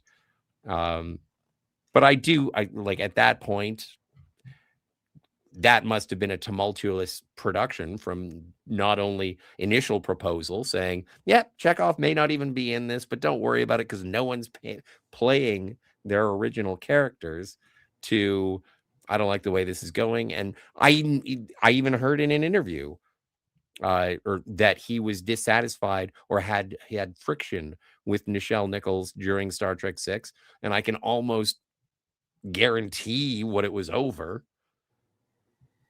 And it is which is surprising, like, and maybe not guarantee. I would go to a convention with Walter Koenig, but apparently he's a dick, so I don't want to ask him. But like, let's say he can be a dick. I would assume that it would have to do with the Guess Who's Coming to Dinner, which I don't know. Hey, look who's back again. Welcome back. Welcome back, Lawrence. Did you have tea with milk? No, it's a thunderstorm. Oh, joy. A regular thunderstorm frequently makes the power flicker here. And then when I booted up again after it crashed because the power went out, I had display issues, which I'm still having, but at least I'm able to get on here. Well, we're glad you came back. You're not on generator power or anything, are you? No, everything no. Okay. Okay. No, everything's fine. Sure. It's just a power flicker, but here the power goes out when you get thunderstorms frequently. You're not running on diesel right now, are you? No, it's just North Florida. It's life. Oh, okay. Yeah, no, it's a swamp gas. Mog K8B says Slim Shady. Okay. Mog K2B, what's going on? So, yeah.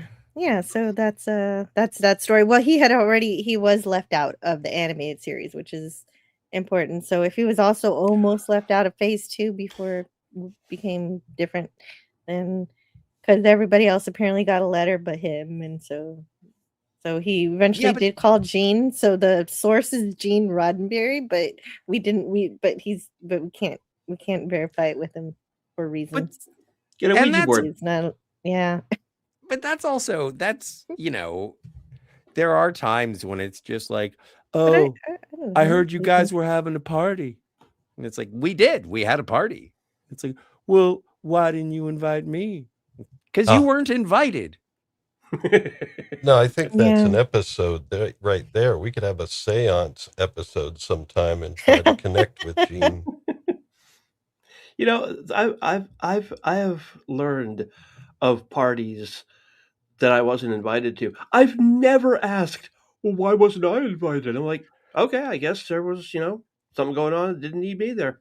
Fine. I've done it. I've been like, you guys know I like parties.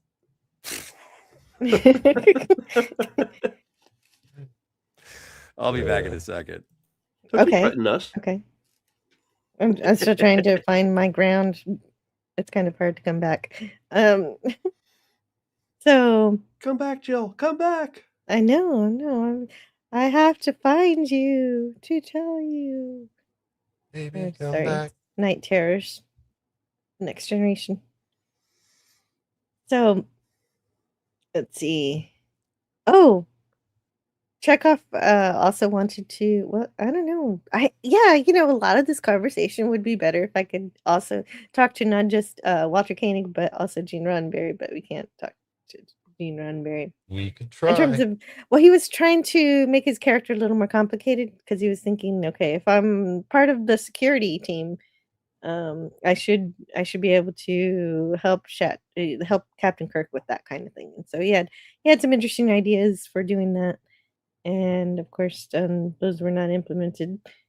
But of course, then we know the rest of the story. Star Wars happened, and Phase 2 went away anyway, and we got the motion picture, and we got a Larry. That's just what I needed. A little Larry. Hi, gang, and Trekkers, and yeah, Trekkers and Trekkies and all of that. Everybody's welcome here. And yeah, so right. And Koenig does have opinions about all these movies and things, and he talks about the critics talking about how the Star Trek regulars were old, fat, bland, and constipated. Oh But I my really love the motion God. picture, but he's just saying what the people in the newspapers were saying. I think he was just talking about James Doohan. Yeah, but he was actually happy about this because, well, not because they said that, but because they didn't mention him. And so he said, "It was the only time in my life I reveled in anonymity." And so that was that case. And of course he had a lot more input in Star Trek 2, and so he was much happier with that movie, obviously. And reverse for Star Trek 3, I love Star Trek 3, and eventually he did too. But during the making of it, he thought, "Oh no, here we go again. It's another alien who wants the destructive device." And so he thought it was a rehash, but it wasn't. But he had that opinion Well, during he the got to production. meet up with his old buddy Christopher Lloyd. Yeah, that's the thing, is that he had a okay, so let me see. He was friends with Christopher Lloyd, and then at one point, let's see, Anna Nielsen's here. there's Anna Nielsen. Hello, Yes, Anna and Nielsen. check your DMs. Jill's in for Oh yeah, the yeah. Silmarillion. Silmarillion? Yeah. Excellent. Yeah, why not? Unfortunately, Dutch, I gotta do it. I can't do the 22nd, so it's going to be the 29th. I think you said you had to go away. Yeah, I won't be available that night. Well, we'll get you. Well, it's 4 p.m., but we'll get you the next time. Yeah, but how far are we reading? I guess this is backstage stuff. Anna 4 will p.m. let Eastern? me know because I do audiobook. We'll need page numbers. 4 Okay, p.m. yeah, I need page numbers. Yeah, 4 p.m. Eastern. Oh, then yeah, I can beat it. It's Monday. Yeah. No, the 29th. Oh, you're talking the 29th of June. I have an obligation on the 29th of July. I think it's July. Is it? No, Yeah. It's 5 weeks away. Yeah. All right. So no, we're good then. Eraserhead will be there too. Mm. Yeah, I got a ticket to an early screening of Spider-Man: Brand New Day. Yep. Mm-hmm. Sorry, I just don't know anything about that. So if you were expecting someone to comment, I don't know anything. It's a Wednesday though. That's why I was like, wait, 29th is a Monday. Oh, you're talking June. Yeah. Well, I didn't know. I wasn't sure if it was June or July. And oh, no worries. Mm-hmm. Okay, cool. Baby, come back. Oh, there's another story. Okay, so there was a line that Walter had to read to audition for Star Trek, and it was basically, "Captain, the ship is about to blow up. What are we going to do?" And that and sounds like an awesome line. Yeah, but they realized they didn't want that. They wanted him to be more comedic. And that would have been funny. And so they said, how can you do that and be funnier?" And so just to see if he had a sense of humor, so he said, "Captain, guess what? The ship is about to blow up." And I don't know why. I'm sure his delivery was funnier than that, but he changed the way he did it, and he had to wait all day. Like, he didn't know if he got it. He was just sitting there waiting. It was daytime, and then it became nighttime, and he was sitting there And then somebody came up to him and said, asked him if he was Walter, probably didn't pronounce his name right, and took him to a room. And this is what happened. He put his hand on his crotch, on his knees, down on his knees. And at the time, Walter Koenig didn't see that this person had a tape measure. It was the wardrobe. It was wardrobe. Bill Tice. I'm not sure how to say his name now. But yeah, he was just like, well, and Walter said, "What are you doing?" And he said, "Well, you need a uniform, don't you?" But that is kind of a strange introduction. Sounds like the kind of thing that Jeff Conaway could have used on Babylon 5. Yeah. Well, The poor guy has a uniform that clearly does not fit him. Fit. They Well, should they have use me it in the check off show. to peanut butter jelly time. You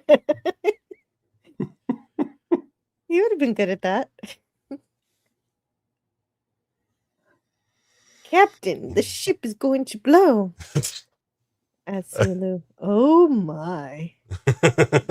Oh my. Oh That's my. funny. That just sounds Tiger like so Stripes did. Galaxy Quest. Yeah, the Orville. It's like Captain. that Friends episode where Chandler realizes his tailor has been abusing him. Oh, I haven't seen that. Captain, the ship is going to blow up. I mean, the wardrobe, the head of wardrobe did have to make all the uniforms really tight fitting, like close fitting, like because Gene Roddenberry wanted everybody to be sexy. This is a fact. Canadian Spider-Man says, right, Tiger Stripes, and good morning from my new apartment. Oh, wow. Congratulations. Congrats, Spidey. So glad you made it. That's great. You've had quite the journey. And hopefully, yeah, everything's looking up. Can't wait to see it, says Tiger Stripes. Yeah, the next time you have a stream, that'd be really great to see that new apartment. Yes, Jill, how about you share with the audience, because Anna was contacting me just now. You're taking this week off, right? Yeah, I'm gonna take as much of it off as I can because I gotta help somebody tomorrow with something.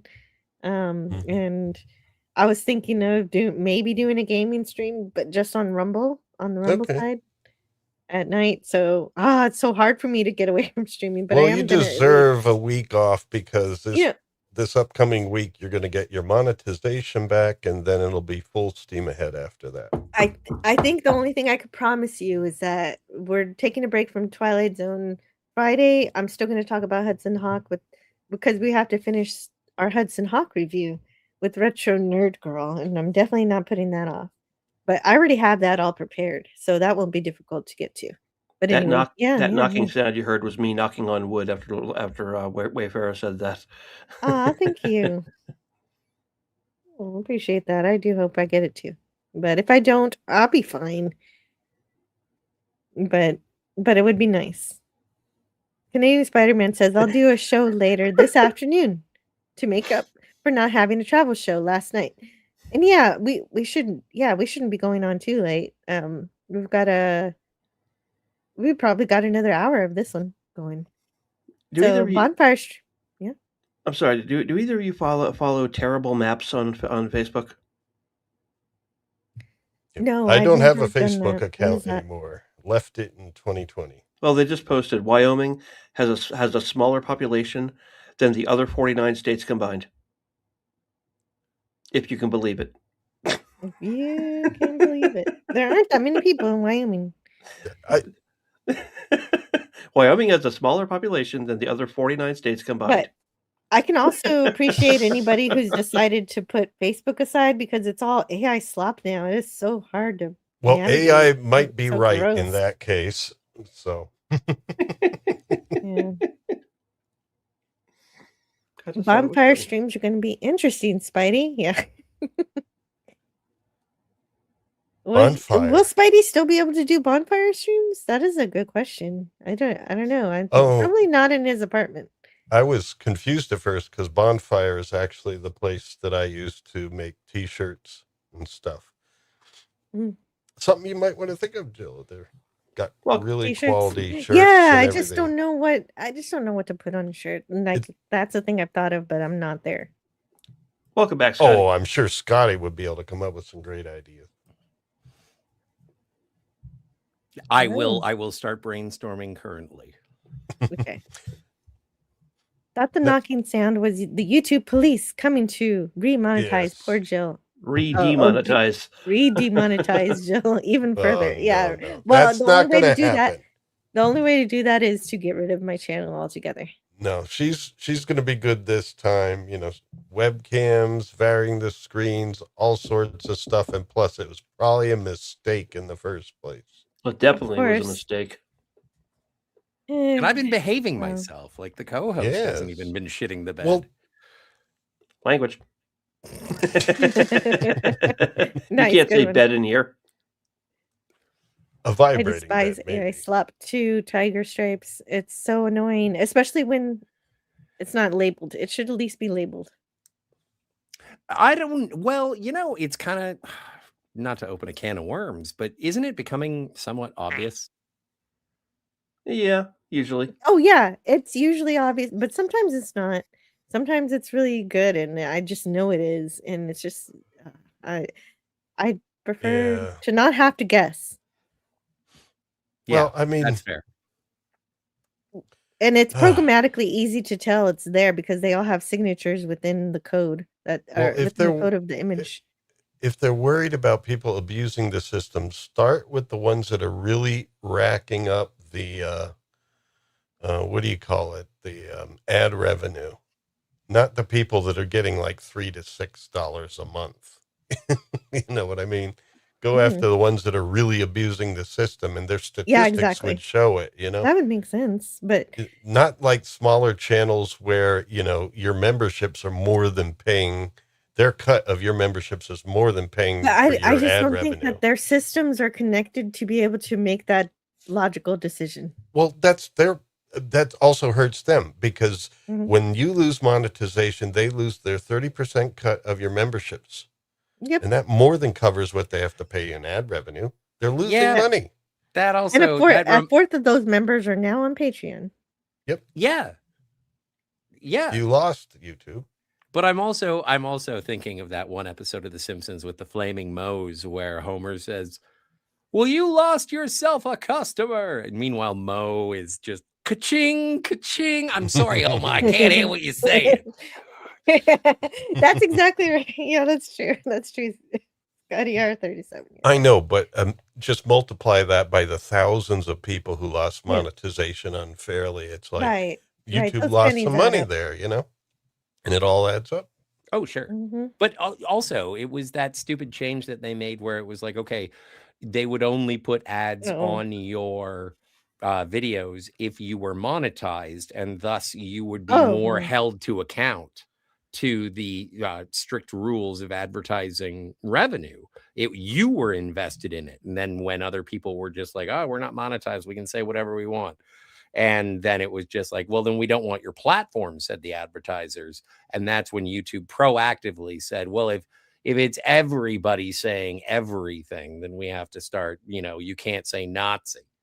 And luckily they've reeled that in a bit, but it's just like, I don't know hey, I wonder what Walter Koenig has to say about the YouTube community, because quite frankly, and don't forget to like and subscribe, share. And as Jill said, there is a Patreon. I think there's a Discord. I still don't know how to work it, but yeah, you should totally check out if you want to be a part of the community. You can hang out and it's a good time. It's very supportive. Everyone's really, really cool.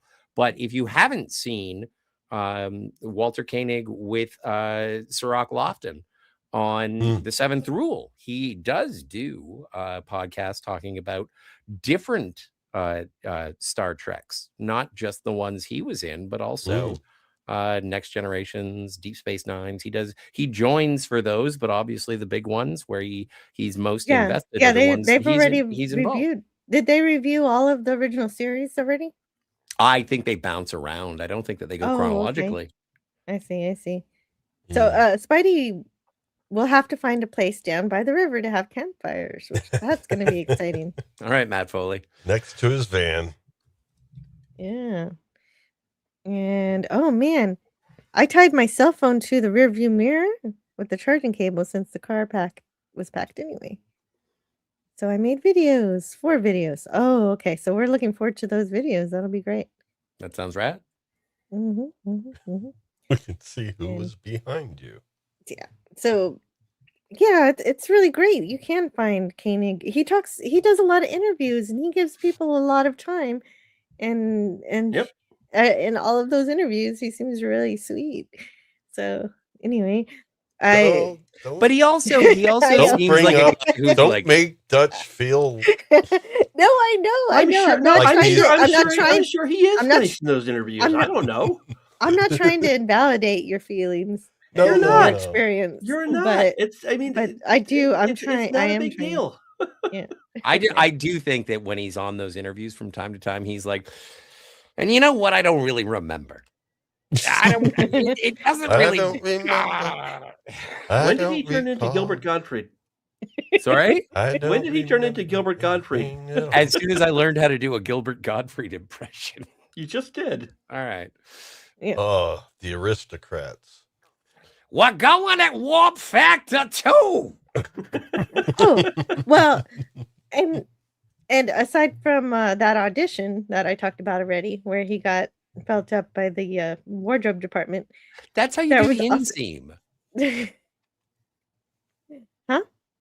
That's how you do the inseam. Yeah, take an Men's inside. Yeah, leg. no, I Men's know. inseam. I was just joking. It was just a joke. Mm-hmm. You don't want to be wearing a kilt when you go in to get made to measure trousers. Dice is a professional, and he was doing his job. I was just, you know, it was a funny way that Walter relayed that Presented story. it, yes. And anyway, but before he did that, he was like mini Star Trek actors, future Star Trek actors on The Lieutenant. And he was Sergeant John Delwyn, who was apparently I guess he was a recurring character. I'm not sure. I didn't watch The Lieutenant, and there was only one season, so but apparently that is he was recommended for officer candidate school, and of course Gary Lockwood, another Star Trek actor, in there, so he played alongside him. And oh wait, what's this one? There was a plot twist.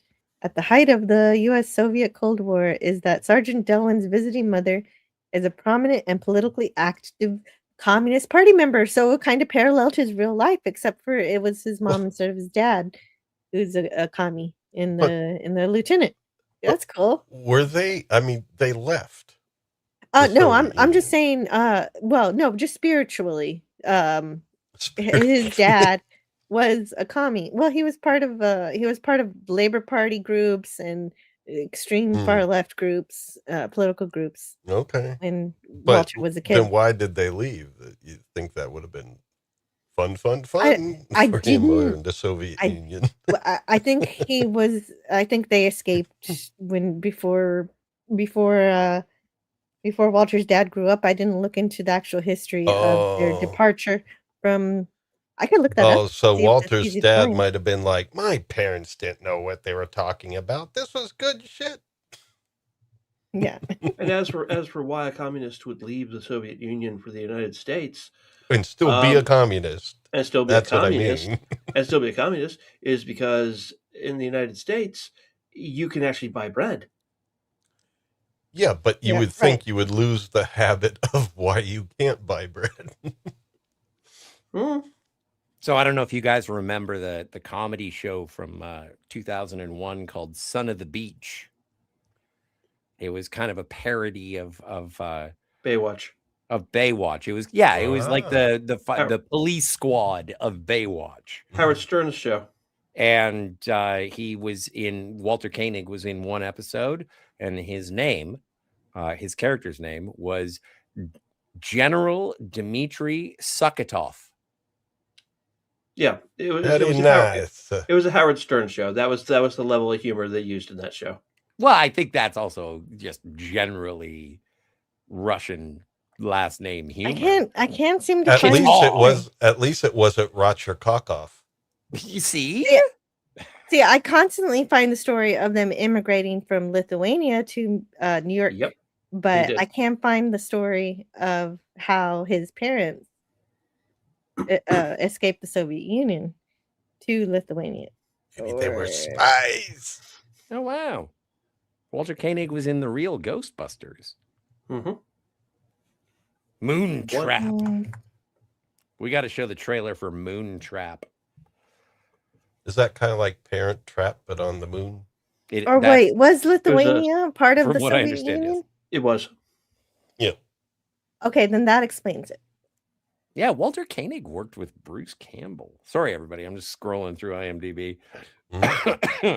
Yeah, he started acting when he was 25 or 26.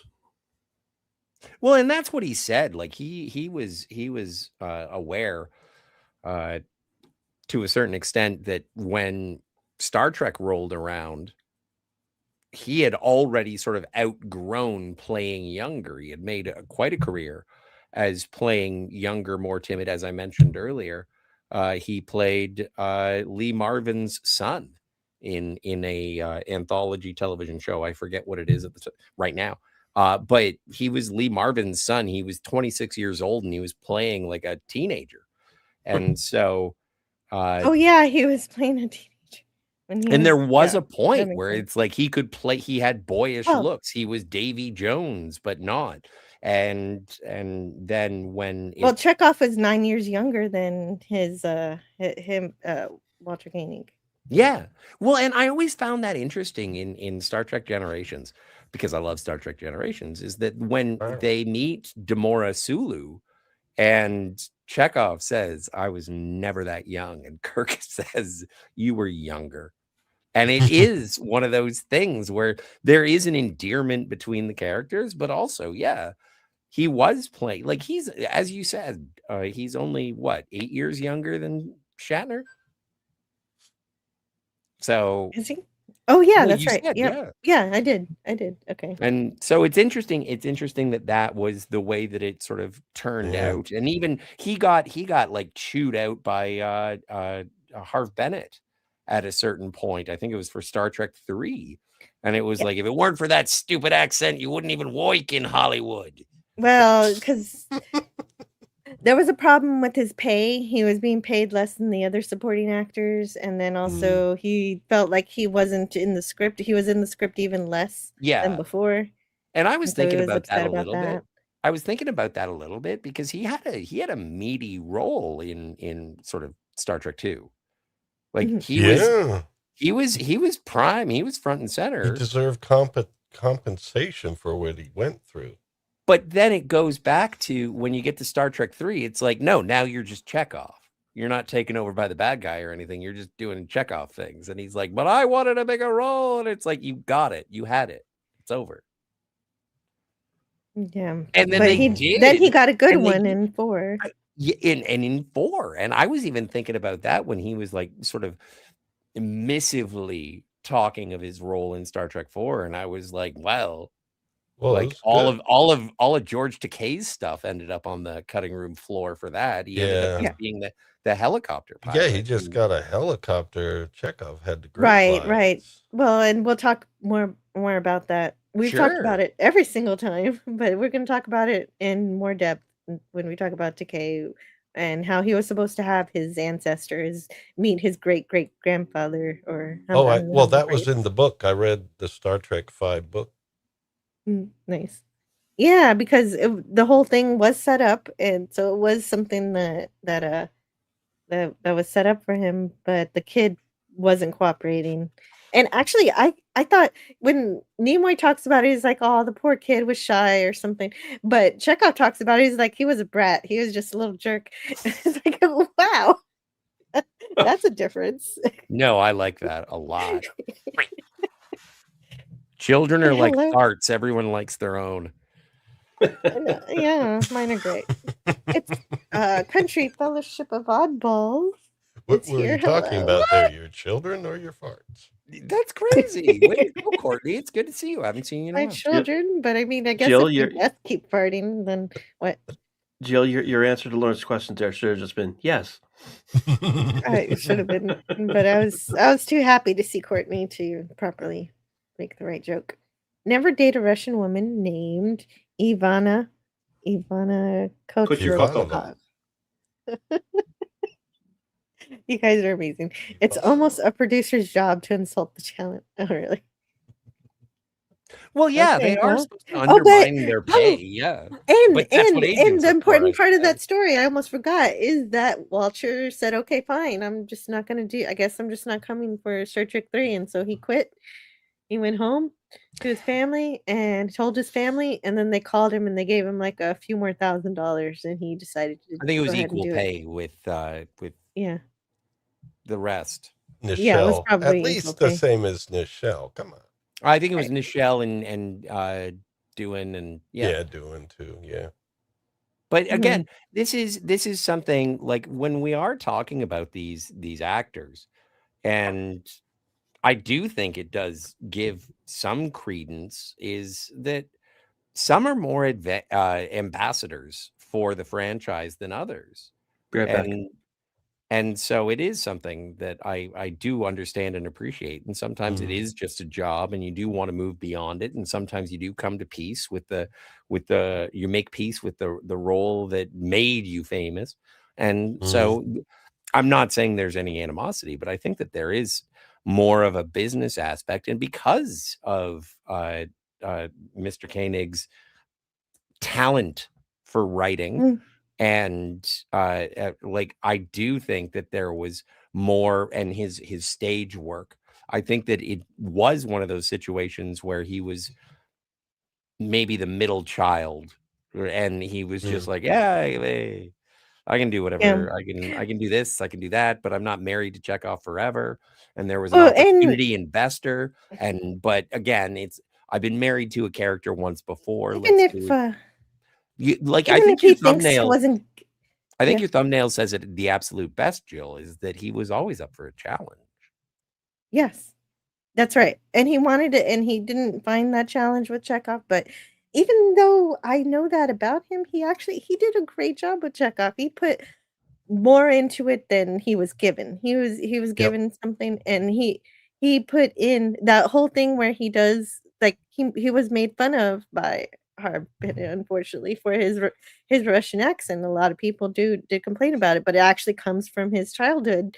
His dad did the whole VW thing, the whole misplacing those letters in words, and Mhm. so he drew on his real life to put into Chekhov, which was a really wonderful thing to do.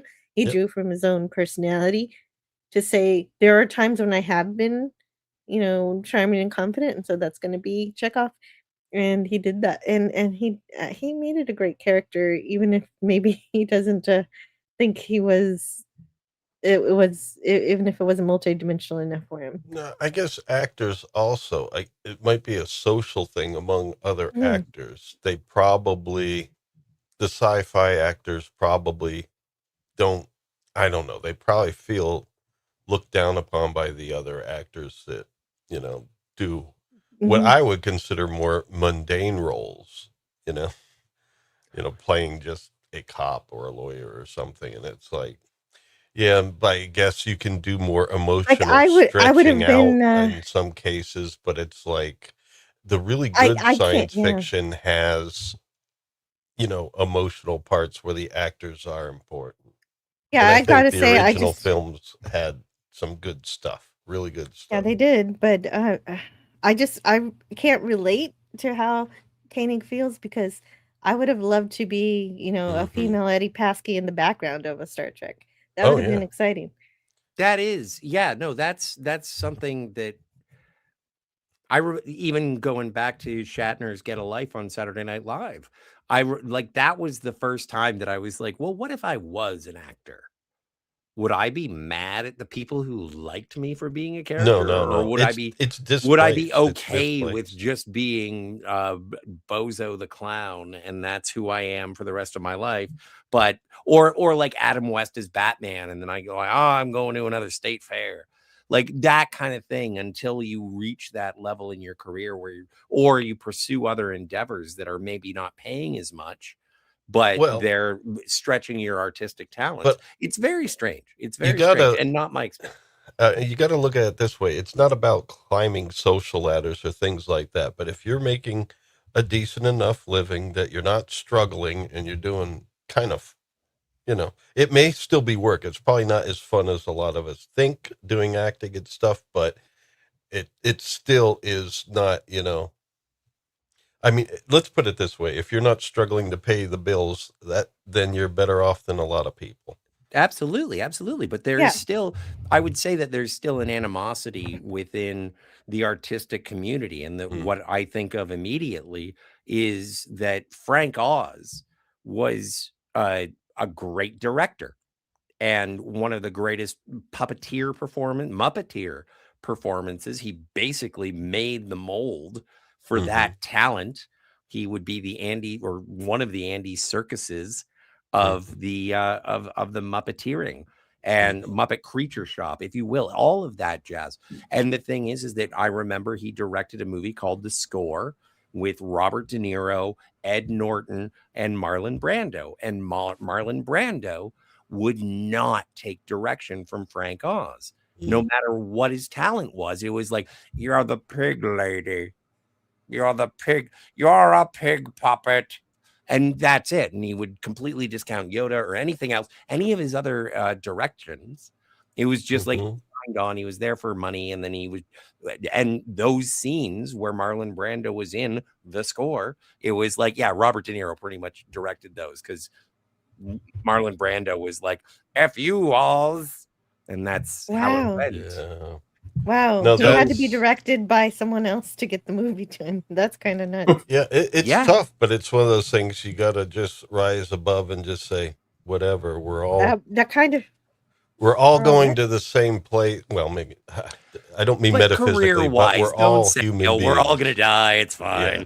But like the thing is that like even when you are part of the artistic community and you are all in the business of making movies, you can be an asshole, or you can appreciate the art that brought them to the place where you are. And I think that Walter is a person who appreciated the art that brought everybody to where they were and are.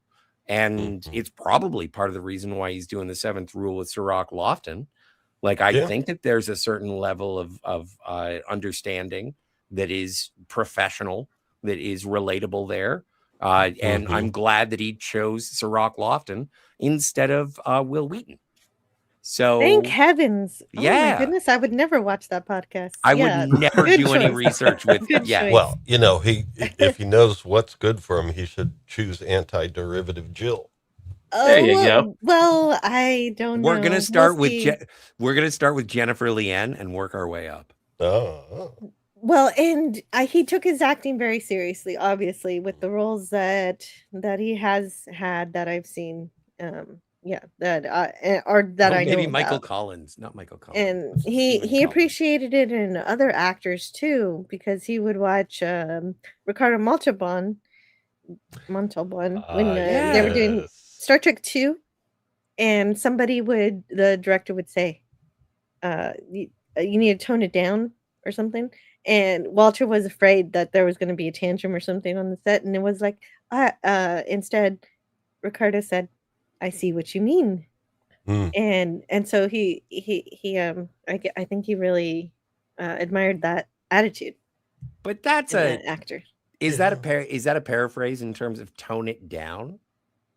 It might be a paraphrase. I did a lot of research yesterday where might be. But it's kind of like that. I do recall that. I don't think it's close enough, because at the yes, it is. Well, then you said so. Hey, there's no tattoo here, buddy. Tone it down. The plan. If I remember correctly, the direction was you're going big, and one of the things, and maybe not even you're going big, if you show an actor your top, or if an actor shows his top performance, the audience already knows where he's going to go, and so there's nothing to surprise them. And then that's what Ricardo Montalban was like. I understand now. It wasn't, hey, Ricky. He peaked too early, I guess. Yes. A little premature pontification. Wait till Melville. You mentioned Adam West. I got to meet him and Burt Ward at a convention. That's why I was Did you showing like that them? picture. Very much so. Oh, I've okay. I've liked most actors I've met. But just busted your but I chops, Joe. did find it funny that they were sitting next to each other. It's like, yeah, because nobody knows them for anything but Batman and Robin. But no, they were both really cool. Burt Ward, if you ever meet him, he'll talk to you a lot about the pet food company that he has now. And Adam was very concerned. He was talking with his handler about the flight they were going to be taking because there was a thunderstorm outside, and he was concerned that the flight was going to get canceled. And then they finished talking, and I asked, "Do you mind my asking when you're going to be flying?" And he said, "Tomorrow." And I said, "You're in luck. I checked the weather report. The storm is ending tonight." He said, "Oh, thank you. I appreciate that." It's like, I would have said something absolutely terrible. I would have said something like, "Are you a Buddy Holly fan?" Oh no, that would have been so mean. Well, I would have said it as a joke, and then it would have been a curse upon his soul. It would have been like an awkward moment. Okay, so the book said Nick told Montalban that he was playing the action too broadly. Okay, so I got my words mixed up. So you're right, Scott. It was a little more tone it down. Shut a little up. more subtle. Hey, Montalban, get your fine Corinthian leather off the set. But it is a suggestion that he was being a bit hammy. So. But that's the thing. And also, like, when it comes to Ricardo Montalban, he was selling fine Corinthian leather in cars. Rich Corinthian leather. Rich. I apologize. I think didn't he actually watch the episode to get it right, so he wasn't playing that guy. Well, So and it yeah, was- exactly. He was. And the thing is that Walter Koenig watched that episode too, and he got the character perfect.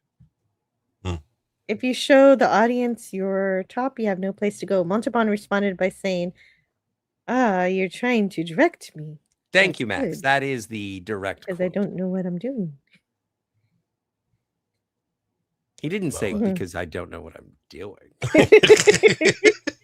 No, but it's all about the way you say that. It's like, I guess it was said in a way where he's just kind of confirming that this is the director's role, and it's the kind of advice one will get. Oh, Meyer what was it? did also point out that Montalban was point on point perfect. First time, every time.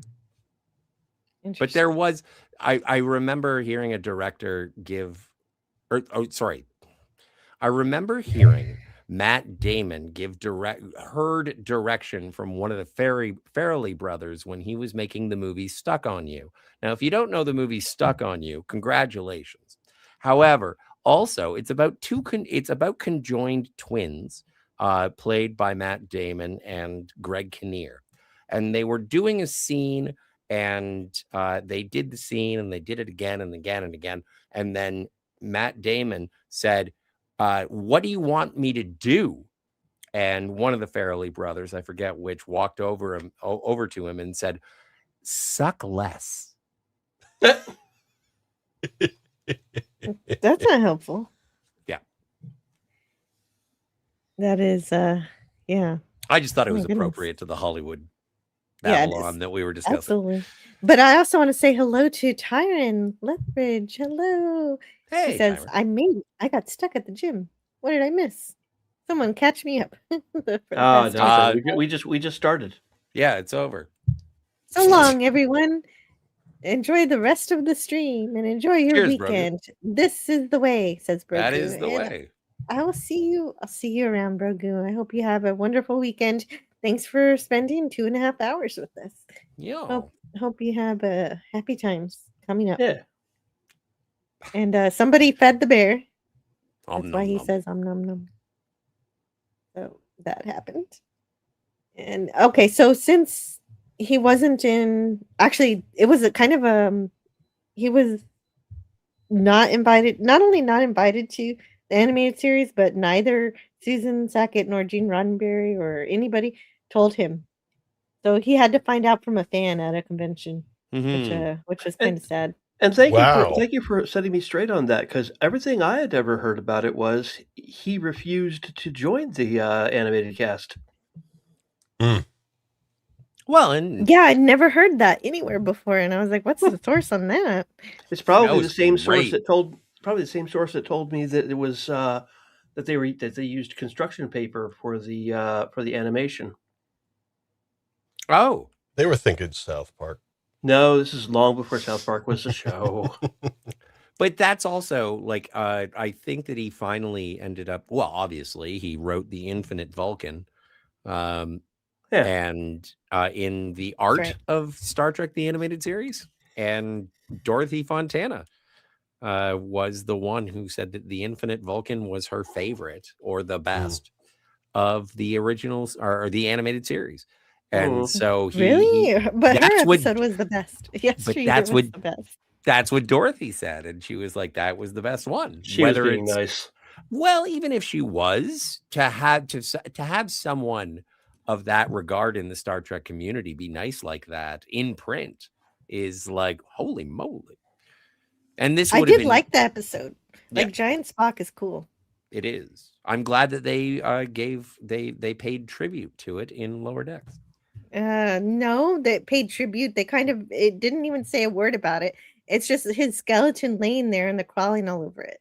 I'm not sure No, what tribute. it was hanging from the ceiling, but good guess. No, it wasn't a good guess. I watched the episode. You watched it had Lower crashed on the Decks, ground. Jill? It crashed on the ground and they were crawling all over it because they had to climb over it.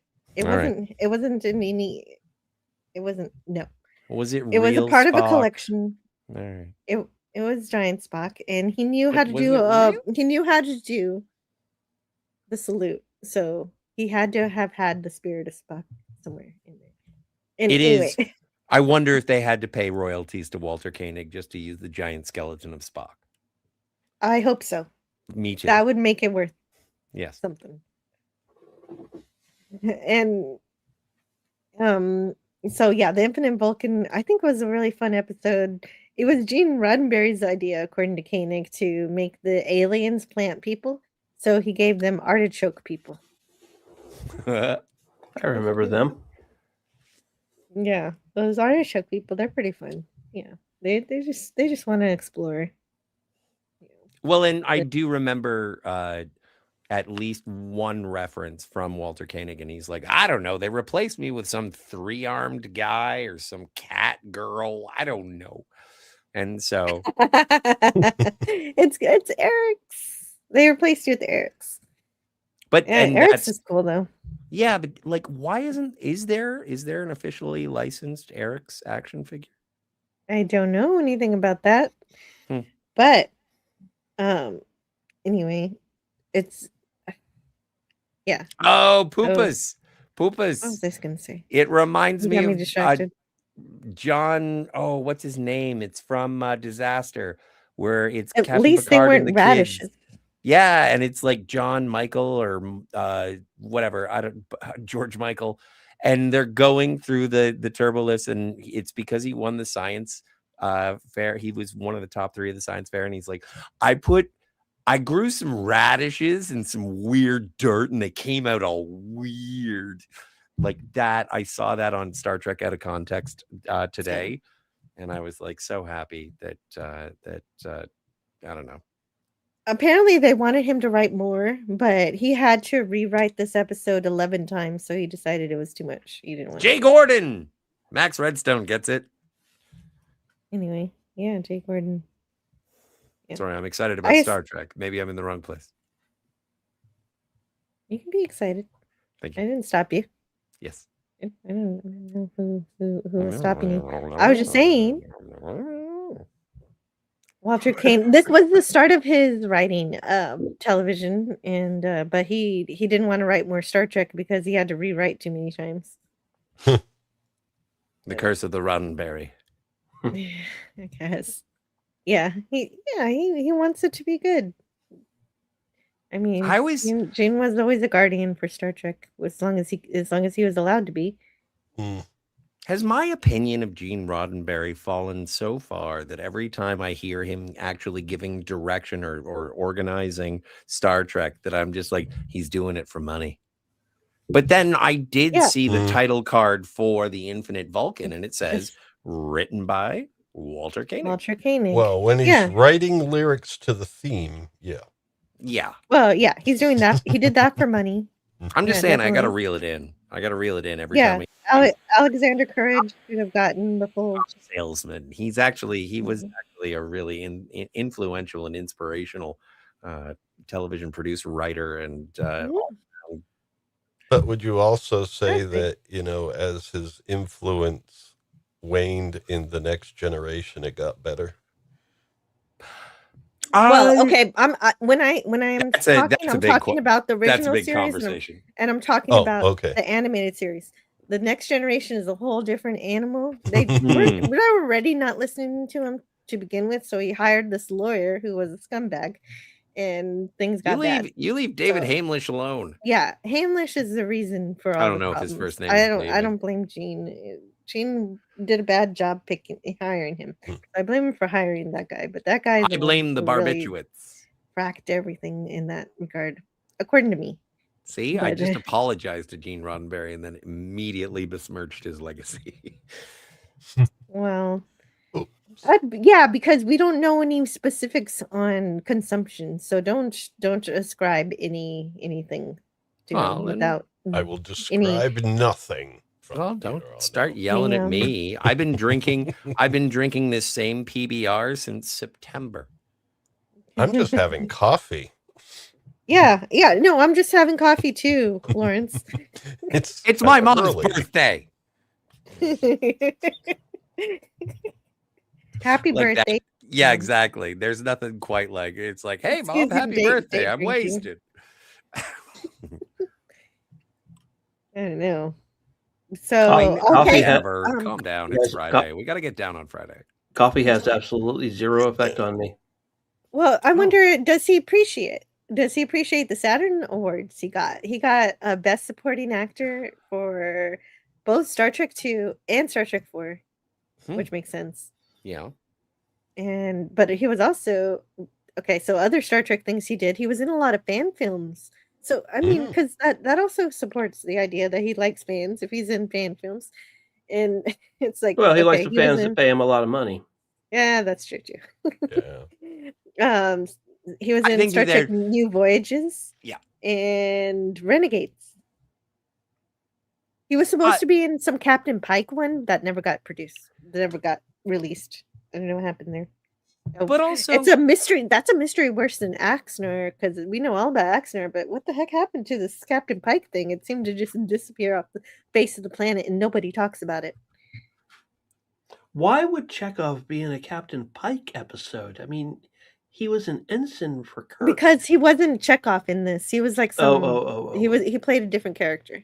Gotcha. Didn't we just say it's like it's kind of tough to recast Walter Koenig in a different role? Yeah, but if it's a fan film, it's a fan film. More. Yeah, it's different. And not only that, but because he's more, older, so he could be a different person. And fan film is different than like a TV show on a network and stuff like that. It's like people are more forgiving. They're like just happy to have, people contributing. And also, I don't want to be so diminishing in terms of like, oh, the reason he went back for the fan films is money. If you go see the cast for a lot of those different fan films, you're talking like Nichelle is there, like Tim Russ is there, like people are all over the place, and they are like, it is a group of people. It's like, I was on Star Trek, so was I. Who were you? I was this, I was that. And oh wait, who were you? I was this. But that's the thing. It's like when Cameron from Ferris Bueller shows up, it's like, what are you doing here, Cameron? And it's like, I was the captain of the Enterprise. Which one? Oh, Ben I Stein. remember. I was there. Yeah, Ben Stein would have made a great captain. Yeah, that's Ben precisely what I Stein think about would have it. made a good Commodore. I think Roddenberry was too sick to know what was going on. Hamlish was out of control. Yes, agree with that 100%. That's exactly how I feel about it too. Snorter Poopus. It was and Aylord. I don't know. Aylord. Is it Aylord or Aylord? You're gonna have to ask Aylord or Ilord. I prefer Ilord. Yeah, I think it's Yeah, Aylord. me too. Aye, Captain. Star Trek fans are rich enough to pay an actor. Marvel fans aren't inspired enough. I feel that's worth a comment. Are there? Surely there are no Marvel fan films. That doesn't make sense. Yeah, but I'm not really. You're never getting I'm not gonna have coffee with Peggy. Oh wait, okay. Gotcha. I'm not gonna get a There are Peggy fan Carter films, fan but they film. don't have the Unless you count actors. the movie or the TV show. I guess, but the Marvel actors are more expensive, aren't they? What's Brie Larson up to? Is she still doing yoga on YouTube? I have no idea what Brie Larson is up to, and I really wouldn't be watching her doing yoga. Oh, you gotta try it. It's awesome. I watch it for learned, like a minute and a half at a time. At least she learned to stop ticking off her fans.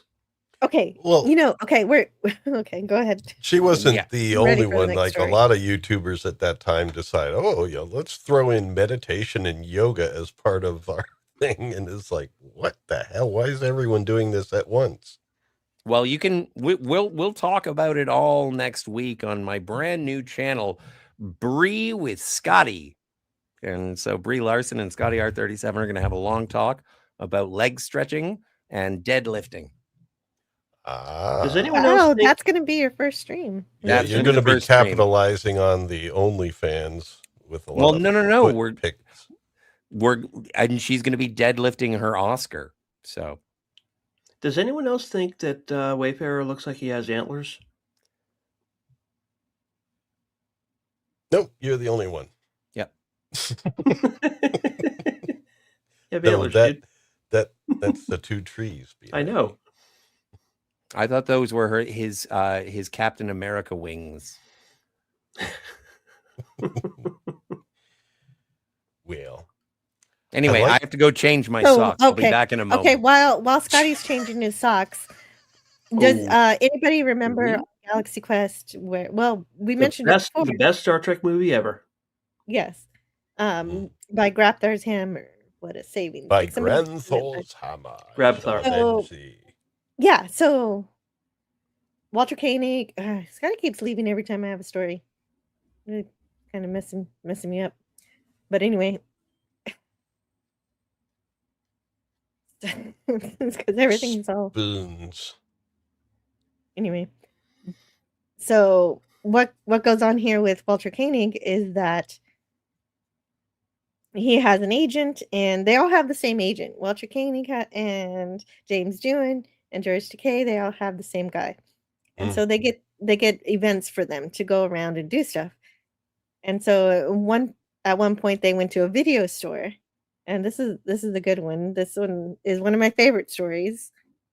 And that okay, so wait, what is this? Like sometimes when Walter writes, I'm like, what are you writing and why did you write this?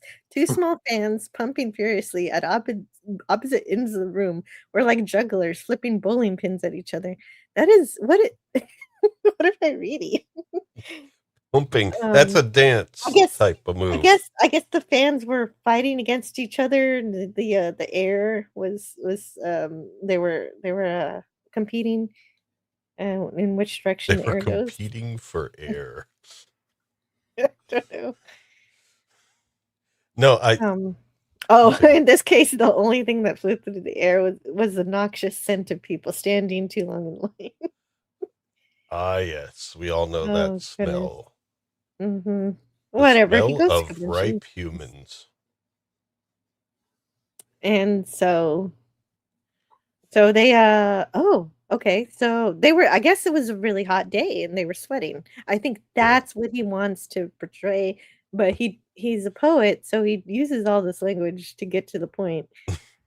and so they went they went to a back room or something to change out of their sweaty shirts, George and Walter. And so okay, so now and they find George pulled out a sword. Yeah, that's do you know the story? How did you know that? Do you actually know the story? I'm trying to figure out. I'm referring to the episode. Yeah, no, I think where I'm trying to Sulu is understand his damn shirtless with a language here. sword, trying to fence people. Okay, so okay. His own shirt had come off, and he was reaching for the Dorthon's Dandy Family and X-rated videos garment. Oh, okay. He found a t-shirt to wear. Okay, I just have to sit here and translate what Walter Koenig is saying. George found a shirt. Okay, and then his arm stretched forward and slapped into George's hand a fencing foil. So I'm not sure where that came from. Like so you made a joke on it, but that's what actually happened. He found a fencing foil, a doll, and like I guess a toy. I don't know. He says, "I remember a bright white light enveloping the room, and a hallelujah chorus building." Yeah. So anyway, they were sure that this was meant to be. This was like he was touched by God, and they were just like, yeah, this is what is supposed to happen. And no wonder his scripts went under a revision. Yeah. And immediately George Takei transformed into Mr. Sulu from The Naked Time. Yeah. As you said, like I gotta read George Takei's side of this story. we're gonna save that for next time. I'm not gonna look it up now. It doesn't sound like anything besmirching at this point. No, this is fun. I love this story. Like they went to go change out of their sweaty clothes and found a fencing foil, and he was like, "Yeah, we're doing this." Let's have fun because we're just like, okay, we're just here with the fans doing the same old thing. Let's give them a show, right? And I guess they did. That was awesome. And so swish swish went the blade as he tested its balance and struck a noble pose. Struck a noble pose. Walter's words are amazing. I can't You can't just skim through this. It is so very meaty. And obviously Koenig appreciated it, and Takei was in the mode, and parry thrust is the next thing. But then thrust good. Also James Doohan's there. And I guess he becomes a victim, and he's like, "What are you doing? What the hell are you doing? You idiot! Stop it, you idiot!" I guess maybe he might he ended it.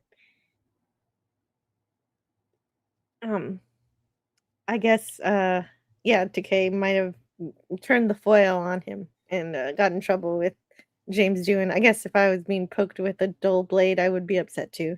Yeah. So I can't blame James Doohan for yelling at him. Ow, quit it. Ow, quit it. Ow. And then there was a tug of war. Oh. This is why I can't wait to hear about this from Takei. Yes, it looks strange, but there was passion here, and passion must not be denied if it were unprecedented for movie heroes and their thin mustache adversaries. Okay, anyway, he was like, I guess he was thinking he was in the Three Musketeers. Sulu is quite a gay blade. Wait, well, very no, Takei's gay. Yeah. A very happy blade. Sulu's happy. Yeah, happy blade, sure. Yes. That's true. Very happy. Yeah. That is correct. No, I think it was George Takei himself who said, "I, George Takei, am gay, but Sulu is not." Correct. Yeah. Of course, the movie makers didn't care. Hmm. The Kelvin universe movie Yeah, makers. I mean, right. Exactly. That's a shame. There was an explosion at the Cheesecake Factory, and all that was left was the debris. It says Keith. And so anyway, that's that story. I love that story. I thought it was so cute. Because, that's pretty perfect. And of Take course, care, as we Keith. mentioned, Keith's got to go. Keith. Okay, I'm leaving, but I'll leave the stream running. Oh, thank you. I hope you have a good rest of your weekend and that nothing is playing too weird on your computer when you get back from wherever you are. And Starter Poop is Cuber also says good have fun. Yeah, that's a good sentiment. Have fun. And now so, I'm tempted to just stay on the stream after you guys leave and just start singing random songs. Yeah. Well, you're welcome to stay in the this backstage is as long as you like. Jill's channel. I don't know if she Well, I'm gonna wants you going karaoke. I thought Keith was leaving the stream running. Yeah, on his end playing it. Ah, gotcha. Yeah, he's going. Yeah, he's gonna go do stuff. I thought it was some weird thing where like one of the people in the chat was the one actually running the stream. I was like, oh right, I got a secret producer. Yeah, I don't know that Jill wants just to leave you here with DG singing "Total Eclipse of the Heart" or anything like that. Why not? So we've talked about a few of Walter Koenig's roles. Do you guys have any others that you want to talk about that we haven't talked about yet? No, I mean, I'm mostly familiar with Bester and, of course, Chekhov, but no, Scotty had some great facts earlier, but I really don't know much of what he did outside of those two roles. Yeah. Or any other convention stories, if anybody has any. The Moontrap, the Moontrap movie he was in was 1989. It wasn't a good movie, but I mean, he had a good part in it. Moontrap. Okay, it was a bad movie though. Yeah, sci-fi horror. Let's see. Let me check that one out. Because we're at the part of my notes where I say other movies and TV acting. If you guys want to know about it. It was Robert Dyke, directed and written by Tex Ragsdale. Yeah. It is poorly rated. NASA finds remains of an ancient humanoid race on the moon that left behind deadly robots. It sounds fun. That's unfortunate it didn't do well. Yeah, I like Bruce Campbell. Bruce Campbell and Walter Koenig. Maybe if it was moved to Mars. Colonel Jason Grant is who Walter Koenig played. Let's see, I'll look at one user review here. Actually, one person says it's watchable for fans of the genre. So really, that's high praise. That is watchable. Yeah. What are we talking about? Watchable. I didn't want to kill myself watching Moontrap. Basically. Moontrap.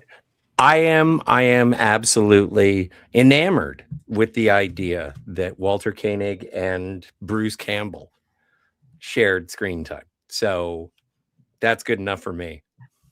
Bruce Campbell. Oh. Yeah, he's in the movie too. Oh, wow. Okay. Who else was here? I guess, is that the only one recognizable person? Oh, his wife was in the movie. Judy Leavitt. See? They gave her a role. That's really sweet. Yeah, she was the commander of the Intrepid. Okay. You saw this movie? Nope. No? Okay. I've never seen it No, either. I haven't. Okay. I just know he was in it, and I have heard it was a good part for him. All right, let's see. I didn't see it, but it was shit. Scotty, you were I didn't away. see it, but it's my number one movie of whatever year it came out. 1989. Yeah, 89. Yeah, it was better than Indiana Jones and the Last Crusade, is what I'm saying. Oh, is that why nobody's here? Is Rumble not working? Oh no, not Rumble. Hold on, I can check. And by the way, everybody, as Jill's insubordinate co-host, I would like to say, we're so grateful that the 21 of you here on whether it be Twitch or X or YouTube, thank you for watching Jill's show. Oh, what's going on? There are plenty of people here, and we value every single one of us. Don't I'll forget have to to like. I'll have to re-upload it later. Yeah, well, no, it I'm sorry to was interrupt, on guys. Rumble. I'm It trying. just I'm it just sorry. I'm sorry stopped. to interrupt, Scotty. I'm just distressed. I I know, I don't like understand. No, like yeah, I'm using sorry, my Scotty, but yeah, Rumble. it's just Rumble had stopped. The video's still there, but it stopped before we're obviously still going. So it stopped after, let's see, I was trying to recover, but it 42 can't. minutes or 43, something like that. Yeah, it's 43 minutes and 22 seconds. So it stopped for no reason. And it didn't. I'm sorry, restart, Scotty, obviously. please. I didn't mean to be. No, so rude. you're cool, you're cool. I'm just investigating an this emergency. issue. I guess I could end it and restart it, but I'm not doing that. No, so it sounds like a waste of time. Part 2. And then, but no, just re-upload it so it's all one thing. Yeah. Yeah. Well, I'm gonna premiere it anyway. Odyssey and X are still up, so I'm gonna leave Rumble Studio open. I don't know why I did that. That's sad. It's quirky, I just all want these to things are. mourn the loss of Rumble because I wanted to raid today, and now I can't raid. Anyway, no, I tried to go on Rumble. Raid. Darn it! That's very disappointing. I'm so sorry, guys, that I am distressed about that. But anyway, let's pause this. I don't know why that's doing that. Okay, so Scotty, did you hear while you were away about the story with the Takei and Koenig and them finding a foil and annoying James Doohan with it during a fan signing at a video store? No, because I told that whole story already, but well, then it was a I fun will one, be, and I needed you to. Yeah, I wanted you to hear it. much like a lot of people, I will hear it on the rerun. Okay, so getting I'll back timestamp to it at approximately 2.5 basically, I'm at that point where I'm asking if anybody's heard any other roles. There was a sci-fi series called The Star Lost. Does anybody know what that is? It was a Canadian production, apparently. I tried watching the first episode. It is painfully bad. Well, it's like community theater BBC. Oh no! Well, if it's a Canadian production, I can say that it's not Walter Koenig's fault. It's Canada's. No, I wasn't blaming Canada. Red Green was a great show. Yeah, but I think we're on comparable production quality here. They had Harold doing the production. Like it wasn't Littlest thanks, Hobo. Scotty R37. Did you just insult my stream? No, not at all. No, I was talking about the production of the what? Red Green show. You said we have comparable production here. And well, and I'm just talking about the shittiness of, sorry about the swear, Canadian productions. That's all. Except gotcha. No swearing. You can't say Canadian in here. Yeah, that's fair. That's fair. Shitty or not, he played a character named Oro. I'll be right back. Sorry. Yeah. Okay, no problem. And he was in the game Starfleet Academy for PC. Yes. So, have you ever played that game, Scotty? Yes. It is, and he was part of the full motion video cutscenes in between missions. You are sort of mentored by Kirk and Chekhov. I think he was in the second, it wasn't DLC at the time. It was an expansion pack that you had to buy at the store. But he was, and he may have been in the original base game.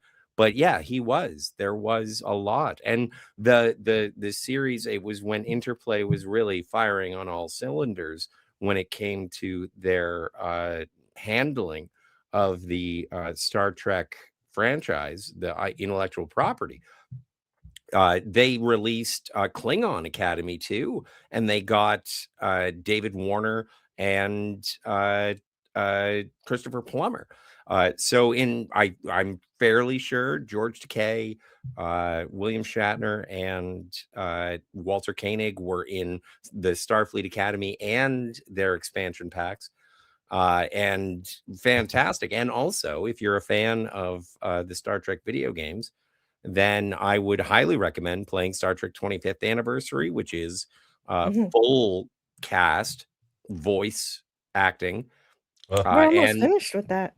Almost. There's only one more hurdle. And then in the second, the sequel, Judgment Rights, he has as it goes with Chekhov, as the series progresses, the role gets bigger. And it works that way for Scotty and Uhura. Like everybody, it's much more of an ensemble in Judgment Rights than it is. Because Jill, we played it. And it was very much Kirk, Spock, and McCoy. And then, Ensign Jim. And we played it. We're almost done. We're almost done. One more battle. And so, but yeah, I highly recommend his voiceover work as Chekhov and his full motion video in Starfleet Academy. Like he was, I poo-poo and say he wasn't much of an ambassador, but he certainly supported the franchise throughout the years. Definitely. And was an advocate and worked with, in much the same way that Zachary Quinto worked with Leonard Nimoy. There were meetings between Anton Yelchin and Walter Koenig in regards to the character of Chekhov. And so there was a reverence there between the cast, if not through production. While he was, not the production, but while he was touched that he used his accent. He said, you're really Russian. You could have just used your normal accent. And so yeah, he did. He actually liked it. No, I mean, he really had the accent, is what I mean. Yeah. Like when I say Russian, like he Russian, heard it enough that he was. Yeah, it was part of his family.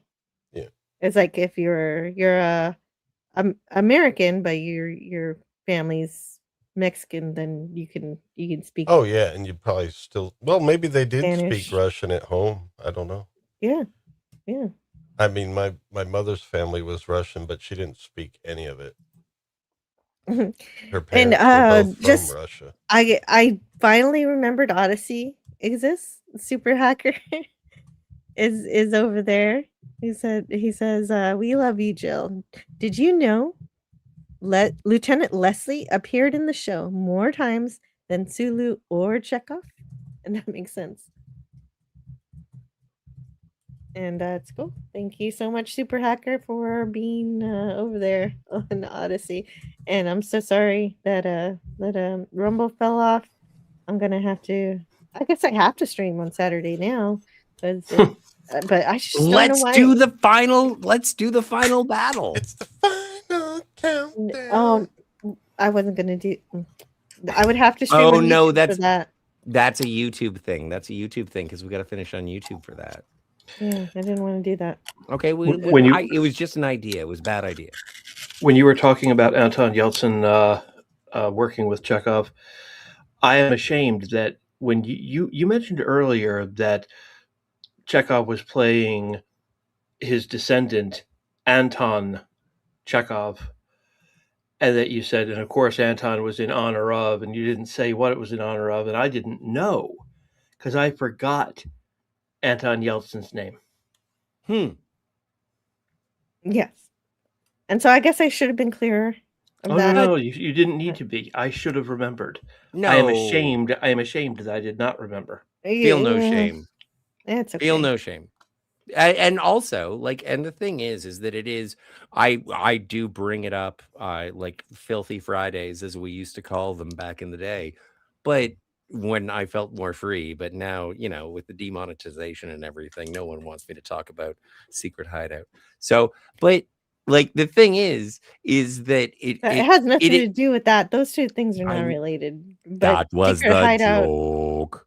is awful. No, and unfortunately, the JJ movies did lead to Secret Hideout, which is why I can't appreciate those movies, even if they seemed harmless to me at the time. Now I realize that they were the beginning of the spawn of the devil. But Oh my so, fuck. but it's like the actual actors. I'm not mad at the actors or their relationship with the original cast. I think that's really beautiful. But the thing is that they are contentious, and so to eliminate the idea of Anton Yelchin being Chekhov, even if you do celebrate Anton Yelchin's career and his work as an actor, yeah, no, don't worry about it. Don't worry about it. Yeah. Don't worry about what. Many What are we people are worried about? just like, oh, Nobody's we hate the JJ Trek. Oh, Yeah, I do Anton hate Yelchin was good. I like Carl Urban. Yeah, and I can appreciate the actors themselves. It's just the movies I don't like. But anyway, I get it. Yeah, This is like every time you come over to my parents' house and you're like, oh, I don't like cinnamon. And it's like, there's barely any cinnamon. Calm down. Yeah, my daughter doesn't like cinnamon, and I'm just like, oh, I don't know why you don't like cinnamon. It's so yum. But yeah, I feel the same way about you when it comes to New Trek. Well, no, I don't want any. I don't want any New That's Trek, how but you're- New Trek is nowhere near as delicious as cinnamon. This is true. This is very true. So, on that note, anyway, yes. So tell us what you want to promote and anything you want to talk about before you go off to celebrate with your mama. And have he's gonna have a barbecue. Yes, I will be making barbecue. Apparently, we exclusively eat barbecue at barbecues. Yes, and that's how it works. That's how it works. We're just gonna eat barbecues. Just gonna crunch on metal like Klinger eating a Jeep. So anyway, you just don't understand Southerns. Yeah, no, it's regional. I understand. So yeah, no, I would, as always, I would say check out Cinema Gulp, and I think they're going to be talking about Game of Thrones or something. House of the Dragon. House of the That's Dragon. the one. Sure.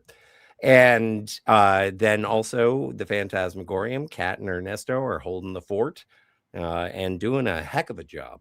On Thursdays, they're talking about Batman and movies that they've never seen, and that's amazing. And as always, let's talk about Theta of the Grid. Sure, is that his name now? Yes, that's right. And Outcast Creative, and who else?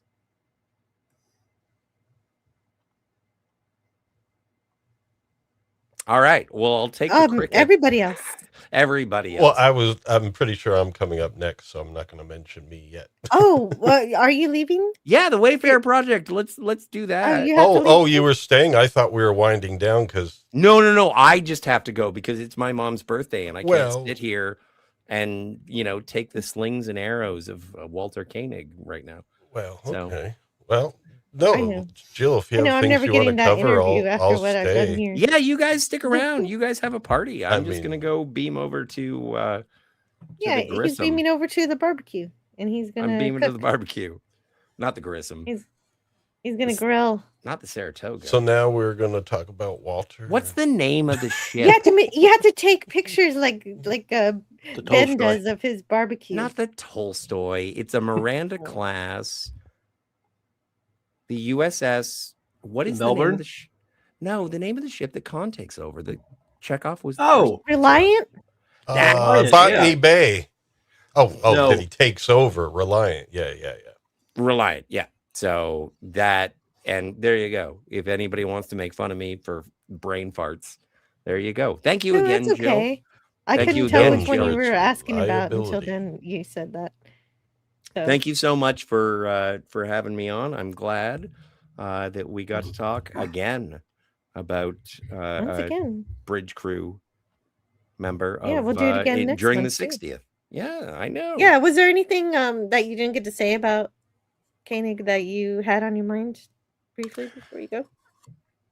No, I think I said it all, and I think that the only Mm. thing that I want to highlight most is Yeah, that when I was growing up with Star Trek, Chekhov was the one that I was like, I wonder what I would be like. Probably more Yeah. like Chekhov. And so I do appreciate that he was part of the family that I grew up with, and sort of the brother that I identified with as I grew up. And the character was amazing. And I'm glad that his career was Walter Koenig. His career was more rewarding beyond Star Trek. And so I do hope that he has the satisfaction. And I, for one, also think that if you are also at a convention and you see Dutch Gradient, just dead eye him and say, yeah. Yeah, stare at him like he's an insect. Wait. Yeah. Give him a bag of popcorn and say, move along, boy. I got to Star Trek late, but I felt the same way as you did, because I was like, oh, he's 22, I'm 19. Wow. And so like, yeah, check off. So I felt the same way. So that's pretty fun. And I didn't even get to the writing, so I'll see. No, you guys should do that. You should do that. Well, but thank you, chat. Yeah, because you did like comic books and stuff. And Wayfarer, thank you so much. And Dutch Gradient, thank you. And Larry, why you bugging? Is he? He says USS Lollipop. Is that the one? Mm-hmm. Well, Scott was trying to think of the name of a ship. There you go, the USS Lollipop. Oh, right. To the candy shop. Yeah, I don't know. There's some with the Rumble. Rumble Studio should not be crashing. That's not cool. Some of that Shirley Temple stuff was a little bit. I don't know. Shirley Temple? Oh yeah. All right. Lollipop. Yeah. Gotcha. Animal crackers and soup and all that. And so, yeah, have a fun weekend, says Donnie to Scotty R37. And the Koenig family were originally from Lithuania, by the way. Yes, before they immigrated to New York. Yep. And Gavin has a request. We may play it. So we can do it. We can play that for him. Be nice, Gavin. No, it's a recurring joke. It's okay. Thank heavens he's gone. There you go. And he was Koenig was also in we lost everybody. There he comes back. Okay. I didn't do anything. Don't do that to us. I didn't mean to. I was just going to branding, huh? The video. Yeah, there's a branding. Yep. So he was in Alfred Hitchcock Presents when before Star Trek. That's one of those. Yeah, I said he started acting at 25 or 26. I should have said his first television role was when he was 25 or 26. That makes sense. And I've never seen I Spy, but I guess he was a Las Vegas entertainer in that. I mean, honestly, in that show, who didn't guest star back then?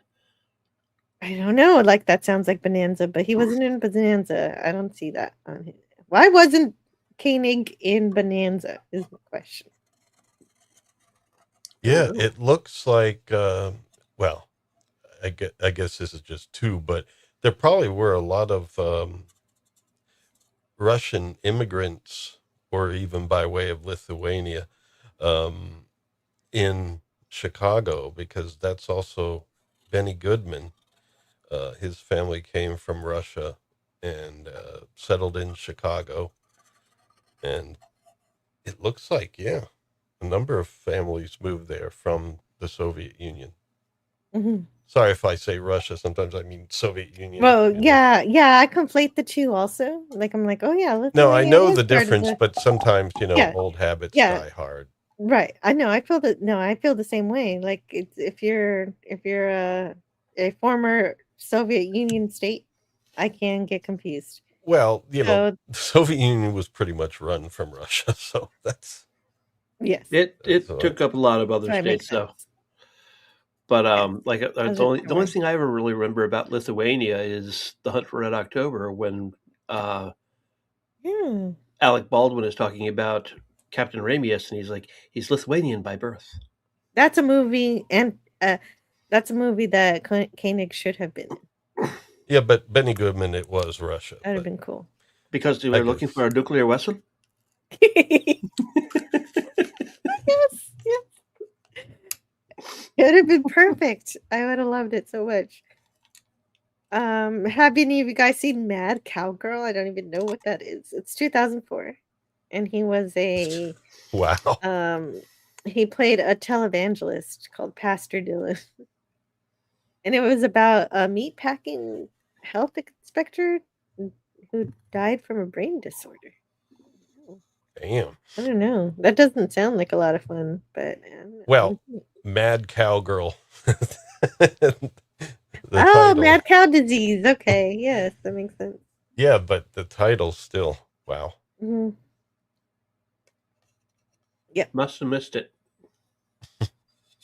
Yeah, I missed that too.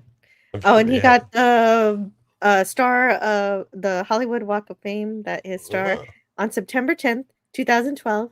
And he wanted, as far as I can remember, he wanted Leonard Nimoy to be there, but Nimoy was sick. So he got somebody else, and then Leonard Nimoy showed up anyway. Oh, wow. I was like, oh, yeah. So as a surprise, he said, I couldn't let you down. That's good. And that's really sweet. And well, he starred in something else that had the word cowboy in it. Cowboy and Engines, alongside Malcolm McDowell and Richard Hatch. He played an evil newspaper tycoon. Okay. What are all these movies? I guess maybe I have to watch them to find out. I'm more likely to go for the science fiction ones, honestly, now. Oh yeah.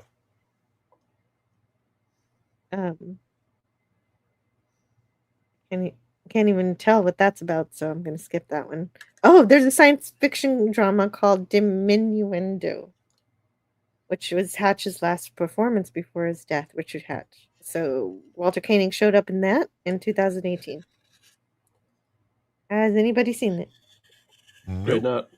But it's a musical term for when you basically gradually get softer. Yeah, but how's it science fiction? I'm wondering. Let's find out.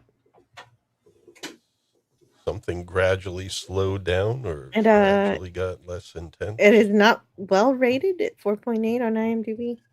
It's got, let's see, a film director whose life crumbles after the self-deletion of his Hollywood starlet girlfriend becomes obsessed.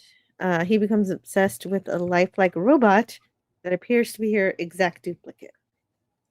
Oh.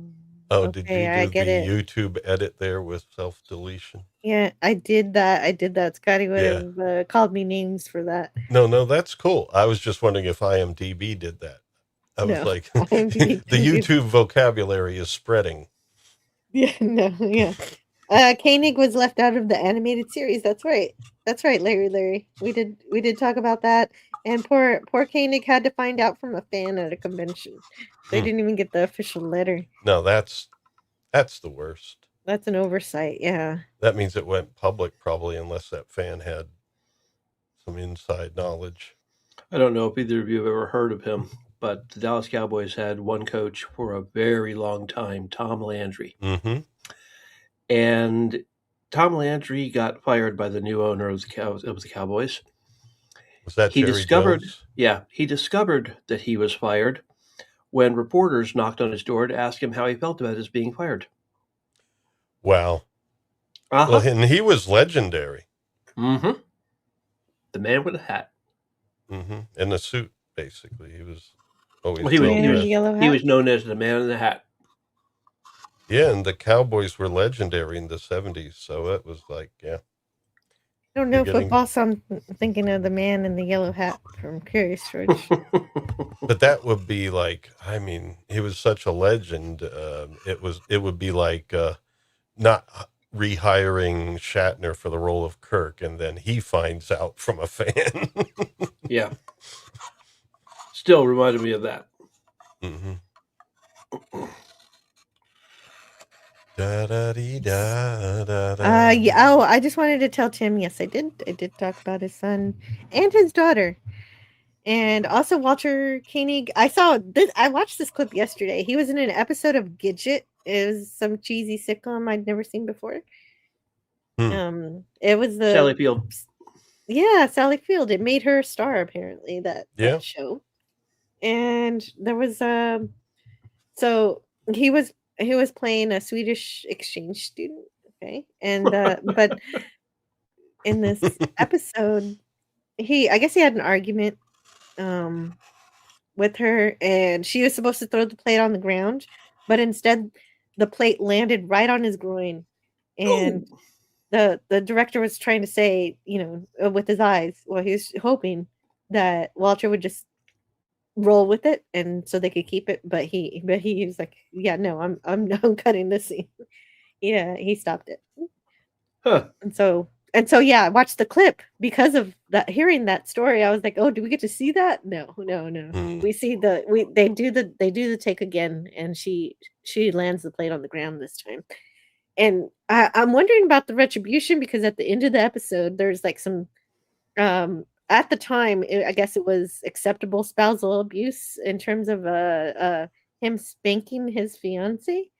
So I don't know. No, it's the 60s. I don't know. In what manner? 60s? Like you've been behaving childishly, and so he puts her if over it's his playful, yeah. I don't know. I don't know if I think it was punitive. Yeah, it was punitive. It was Oh, really? It was, yeah, spousal abuse. Yep. And that's anyway, strange. It is strange. That sort of thing happened on television and movies back in the 50s and 60s all the time. Yeah, but spanking. Did it ever happen on I Love Lucy? I don't know. I was about to say, actually, I think it was an episode of I Love Lucy. Ricky puts her over his lap and spanks her. Yeah, see? Okay, there but you go. As a comic thing, right? Yeah, well, it's meant to be. It's meant to be comical, but it's okay. Yeah, as a punishment, but comical in presentation, I would expect. Like acceptable for some reason. I don't know. It's the 60s. I wasn't there. Gap After Dark. Wow. Hello. And so 1930s times, and yeah, basically. And so anyway, I was wondering if well, I don't know. Anyway, poor guy got his parts squished that day. But anyway, then he was in an episode of Mannix. Does anybody know what Mannix is?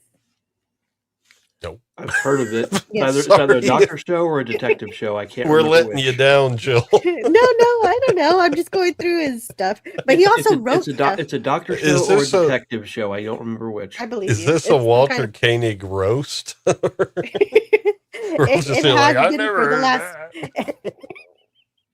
It has been for the last hour and a half, unfortunately. And I don't think I've ever recovered. Especially since my I think it's more my fault or like our fault in a way. I mean, I don't mean it that way, but let's see if we can right the ship by going to his authorship. He's written lots of books and things. I was bringing the Babylon 5. I thought that you guys had the rest covered. All right, Mannix was a detective series. Yeah. Okay. Nice. Thank you. Yes. So he wrote Warp Factors. Okay, so that the Warp Factors is the same thing as his new book, Beaming Up and Getting Off, but I guess the new one might have some new material in it that I didn't get to today. There's stuff, because obviously Warp Factors was written during the production of Babylon 5, so it basically ends with, I'm super happy because I'm on Babylon 5 and everybody's awesome. And so I don't know. I own the update, so I'm interested to see to flip to the end there where he talks about Babylon 5 and see what has been appended to the end of that. And so, because he ends that on a really high note, because he's very, very happy with that role. Did you say beaming up and getting off is part of the title? Yeah, like this is basically this right here is basically an update to Warp Factors, and so of course it's a more modern picture of him the way he looks today. Yeah, And I guess the titles to try and help, get attention there.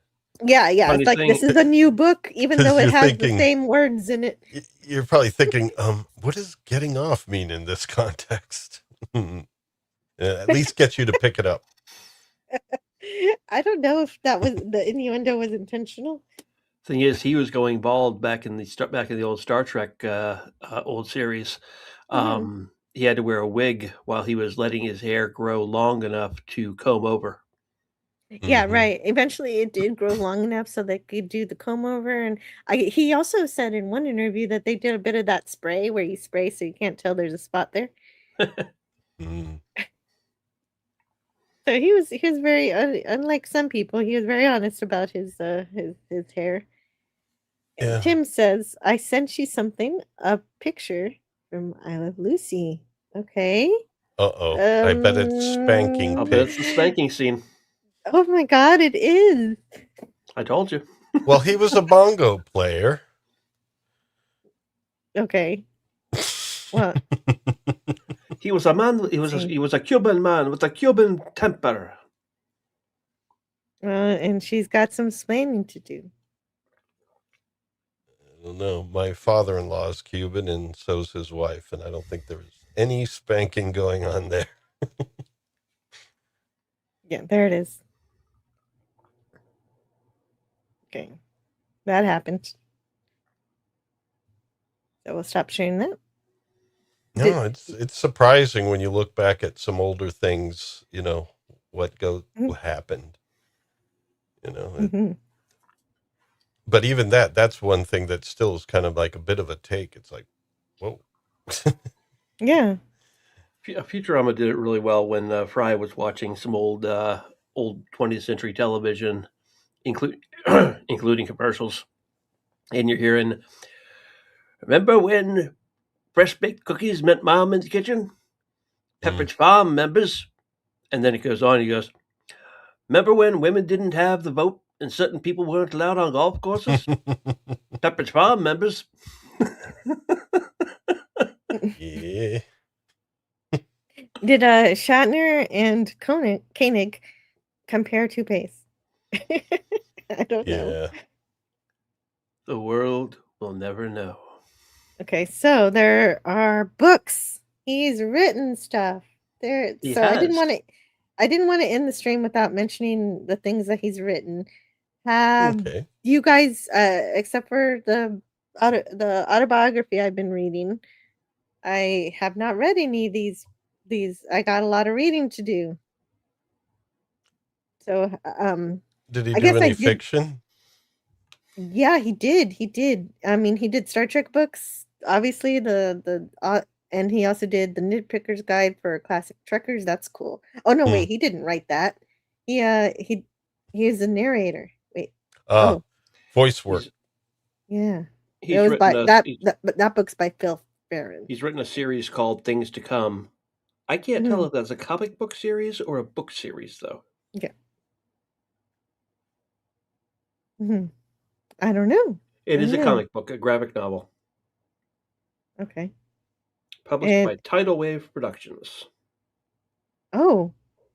He also did a personal journal of the making of Star Trek the Motion Picture, so just zeroing in on that specific thing in 1980. So that's kind of neat. Modala Imperative? No, he didn't write that. He does the introduction. So he does a lot of forwards. He does forwards and introductions for a lot of books. So the Goodreads is including those too. Let's see. I guess this is going in order. In 1988, he wrote a book. I think this would be his first fiction that's on this list. Buck Alice and the Actor Robot. I'm seeing that right here. Yeah. By Walter Koenig, and it's also it's co-authored by Denise Cordell. When an Wow. alien Or invasion Dennis. annihilates... It's hard to tell. It's Deniz. Mhm. When And an I guess, alien... they also played it on radio. Go ahead. When an alien invasion annihilates most of humanity, it's up to a small pocket of survivors to restart civilization. That reminds me of Planet Earth. Planet Earth was really good. Yeah, it's Walter By Gene Koenig Roddenberry. and the oh, I'm sorry, I just lost my place reading here. Walter Koenig, The Colonial Radio Players. That sounds interesting. Yeah, they did a radio play of it, so that's kind of fun. I don't know about Things to Come. Things to Come looks fiction. It looks like a fiction. The Buck Alice one apparently is comedy because it says packed with absurdity, pathos, wry observations about human nature, and a story that will keep you on your toes until the final word. So, and that's the blurb. That's not a critic. Oh, okay. Mm-hmm. Amazing. Okay, so the definitely Things to Come is fiction because it says two species, one trying to cheat death, the other to become its master, and in between a little child shall lead them. Wow. One trying to achieve death? I think that's a historical comedy musical. Probably. We're going to go with that. Ooh, what is this? Okay, so this one does say by Walter Koenig, Chris McGallery, Una McCormick, and Greg Cox, and it's called, okay, so this is his first Star Trek fan fiction thing. Star Trek Explorer, a year to the day that I saw myself die, and other stories. Is that, wait. See, now I'm not sure if this is going to be autobiographical or, let's see. What is this? We're doing a great job with Walter here. Hey, I'm trying. I'm not insulting you at all. No, it's just that there's no. You mean Walter Koenig? I'd be Didn't he play doing. Chekhov? I'm including myself in that, man. Hey, the thing that well, but it's my stream, so I no. It's fun. It's an enjoyable stream. I'm enjoying myself. I think. Oh, good. I think everybody's better be. Everybody's like fine about that. I'm thinking out loud. He wants to be remembered for this though. He wants to be remembered for his books and his writings. Well, I guess I mean it's probably worth checking out and stuff. I just never did. I didn't know. And there's always a lot of books to read. Oh, there are a lot. Oh, it's a collection of short stories. That's fun. Oh. And this review says some are better than others. Medium fun. Medium fun. I'm sorry. It's what the review says. Yeah. Okay, wait. It's not wrong. More highly rated. Okay, this one's more highly rated and written by Walter Koenig. And this one was is called Star Trek number 19, Chekhov's Choice. So this one looks like the one that I actually want to read. I think this looks cool. Mm-hmm. It looks like a comic book, and he's loved comic books since he was a little kid.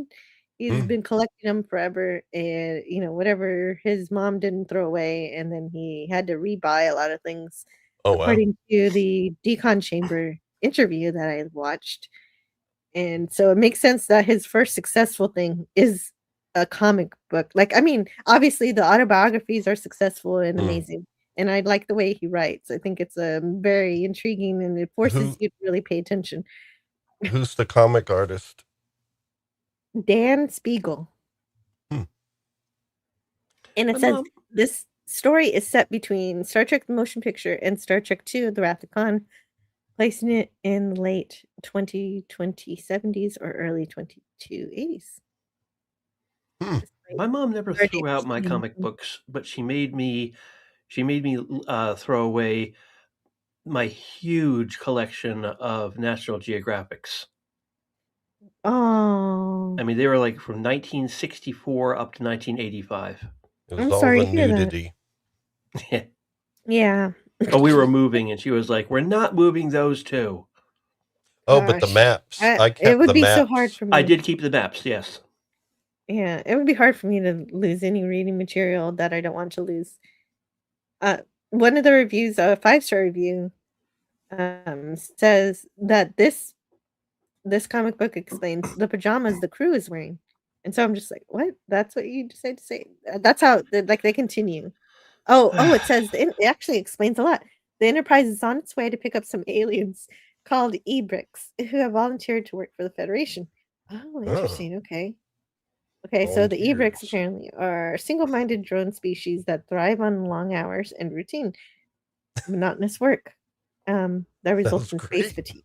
Oh, wow. Yeah, hire them for the wow. Don't And just that's where the Star Trek Mm. uniforms come from. See, this is called answering a question no one ever asked. I don't know. This sounds like fun. It's like showing where Han Solo's last name came from. Yeah, but that was just included in a film. This is like the whole. Wow. But Yeah. which uniforms? The original ones, the motion picture, or The motion picture ones. 2 going forward? The motion picture. I think that's pretty clear because they said pajamas. Yeah, that's true. Yeah, the onesies. No, I like the ones from Star Trek 2 onwards. Yeah. Yeah. They're beautiful, but I like the No, the different originals colors. are cool. Yeah, the originals are my favorite. I really loved the militaristic ones in yesterday's Enterprise. Right. War dimension where we were at war with the Klingons. Oh yeah. And losing. Yeah. Badly. Yep. Raver. Raver is a thing he did a lot. The series of Raver books. But he did more things to come. And he also, obviously did some more of that through the Looking Glass. I don't even know. That one doesn't even have any ratings, or I don't even know where that came from. But maybe it's a book of poetry. Well, wait a minute. Through the Looking Glass, didn't they use that as an episode title in Deep Space Nine? Yes. For but one it of doesn't the say here parallel what this is universe at all. things. Yeah. Well, yeah, it's a reference of, Alice in Wonderland. Yeah, but they used that for a Deep Space Nine episode that was about the alternate universe, the transporter. Yeah. True. So I don't. It's interesting because it does have Star Trek reference. True. Yeah, I don't know what that is. There's some things on this list that that's great. Where do I get it? Yeah, that's the hard part. I'm kind of out here with information because I only found a few that I could actually see descriptions. Anyway, he's a creative guy. He's been doing comics and stuff. I want to read Chekhov's, the Chekhov one. That one looks fun. And he was in 1982 for his comic book work. He got the Inkpot Award. It's wait, let me see. What is the Inkpot Award? Is to an honor bestowed since 1974 by Comic-Con. Okay, that's a big deal. Uh-oh. Hold on. I got a message and I've got to check on it. And now a message from our sponsor. Help yourself to Stouffer's Pizza. Okay. Okay. Actually, can you guys hold on? Sure. To talk for a minute so I can deal with this. There was a time when I was commuting back and forth to work on the MARC train. This was the commuter train, above ground train in Maryland. Occasionally, and this was in a time when a lot of people's phones were going, yeah, as the notification. Oh yeah. Every once in a while, I would just go out, just whistling it, and you would see like 12 people pick up their phones. Yeah. Oh no. Yeah. Well, even today, it's like You're a troll in real life. yeah. Even today, it's like I don't even bother to change ringtones and stuff like that. So, that's why we all sound the same and stuff. I used to have a TARDIS ringtone. Yeah, I used to have some good ringtones, but I haven't updated my phone yet. Just don't bother anymore.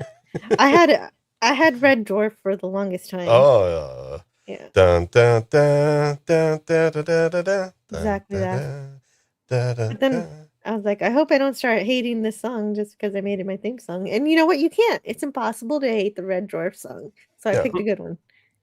In fact, sometimes I'm just like, I don't want to answer my phone. But I'm just gonna, so I'm happy to just sit here and listen to the song. Yeah, but when I'm in a public restroom in one of the stalls, doing that sort of thing, and then the TARDIS goes off, it's like, it's like, okay. What are you doing? A little bit awkward. I had an Apple Macintosh, and I had changed a lot of the system sounds. So when you went to turn the computer off, you'd hear C-3PO saying, "Please don't deactivate me." If the computer needed a disk, it's like, "Where are the files?" Restarting, you usually would restart a Mac after changing something in the system, and it was a question whether or not the computer would work after you restarted. So every time you hit restart, it was Han Solo saying, "Good luck." Oh wow! Nice. Well, Rumble Studio should have told me that after I hit start stream. I didn't. That was sad. Anyway, Walter Koenig continuing his writing. Well, let's finish off his writing credits at least before we head out. I do have to leave soon, but he wrote some TV too, and in addition to the Infinite Vulcan. So we mentioned that already, but he also wrote a short. I don't know how short it was. Called Handball, and it's about a fire captain who struggles with memories that haunt him even after 20 years. Yes, Gavin unit. Yeah, I gotta fix my sounds because they should be better. That's all right. And then there was apparently a terrible movie called Inalienable from 2007. Still guilt-ridden over the accident that took his family's life, Eric Norris discovers that his body is host to a parasite from another world. Except that it's more than a parasite, it carries his DNA. It carries his DNA. Yeah. Yeah, it was not well received. So I don't know what happened with that one. It was that one had problems, and I wonder what the problems were. Maybe it wasn't with the script, maybe it was with the direction, maybe it was with the acting. So cuz, maybe the problems were the friends we made along the way. Yeah. Mm-hmm. So he also wrote an episode of The Powers of Matthew Starr. Yeah. Episode 10, season 1, called Mother. Yeah. It's about I guess it's about a kid with alien powers. What, that Ben 10? World. Yeah. Yeah, cartoon. The Powers of Matthew Starr. Oh, The Powers of Matthew Starr. Some people can act in sci-fi, but it's hard to write sci-fi books. Yeah. It's a real challenge because you got to make it kind of like serious and gripping and intriguing, and it's so easy to not rise to the level that you need to be to to really make it work. For sure. The bar is higher. Yeah. Yeah, his writing on TV career was short, but it was interesting. Hey, and well, I guess it's breaking news here. Donnie is saying rest in peace, James Burrows. And Scotty's been lurking, so that news has resonated with him. And yes, rest in peace to James Burrows. I guess that just happened now. Or Wow. that's unfortunate. No, let's see. Yeah, I can't even find information on it. Is he dead? Yeah, it doesn't say. It might be something to verify it. Yeah, 34 minutes. 34 minutes ago. That's that's breaking news. Unfortunately, 85 years old, and Variety wants me to pay. I cannot pay Variety. I'm not going to be paying that. No, definitely not. You can find it somewhere else. Yeah. Oh, but Donnie gave me a quote, but I can't copy it. Because StreamYard is ridiculous. Let's see if I can copy this way. But I don't know. No, that's not what I was trying to put this in the 5 links decades. Up there. I won't copy it. I can't copy the text. 5 decades of work. Over 1,000 television episodes. Scotty R37 says the James Burrows will be with us forever. He's the director and co-creator of Cheers. Yeah, James Burrows was? Yeah, the name did ring a bell, and I remember seeing kind of like in the font, in credits and stuff. But yeah, but not in recent years because I don't watch TV anymore. But well, I have just started watching Cheers. I am 2 seasons in, and of course, well, I grew up with it. The height of it, and yeah, I did too, but I ignored it. So I've been actually watching it in my adulthood and enjoying it. Well, because after George went, I wanted to do something for that, and I read his book, and I really fell in love with George Wendt as a person, and so I started watching the show. Did you ever see Gung Ho? Yeah, Gung Ho is a good movie. Yeah. That's fun. George Wendt's son actually went to the University of Miami, at least for a time. He was in the music department there while I was teaching there. Mm-hmm. He was 85 years old. Just bowed to the man. Didn't mean to be a downer. Well, no, it's important information, and if people are here on a Friday, I think it is important to mention it, and I'm sure it will be mentioned again tonight on the Frolics. George Wendt was in Fletch. I wasn't really into Will and Grace, but that was a big one in the early 2000s. Mm-hmm. I liked the actor from Will and Grace better in Travelers. This is the second time Travelers has been recommended to me. Somebody told me I have the time travel show. Yep, it is well worth watching. It's only 3 seasons. It tells a complete story. You can definitely see they could have gone farther with it, but they didn't have to.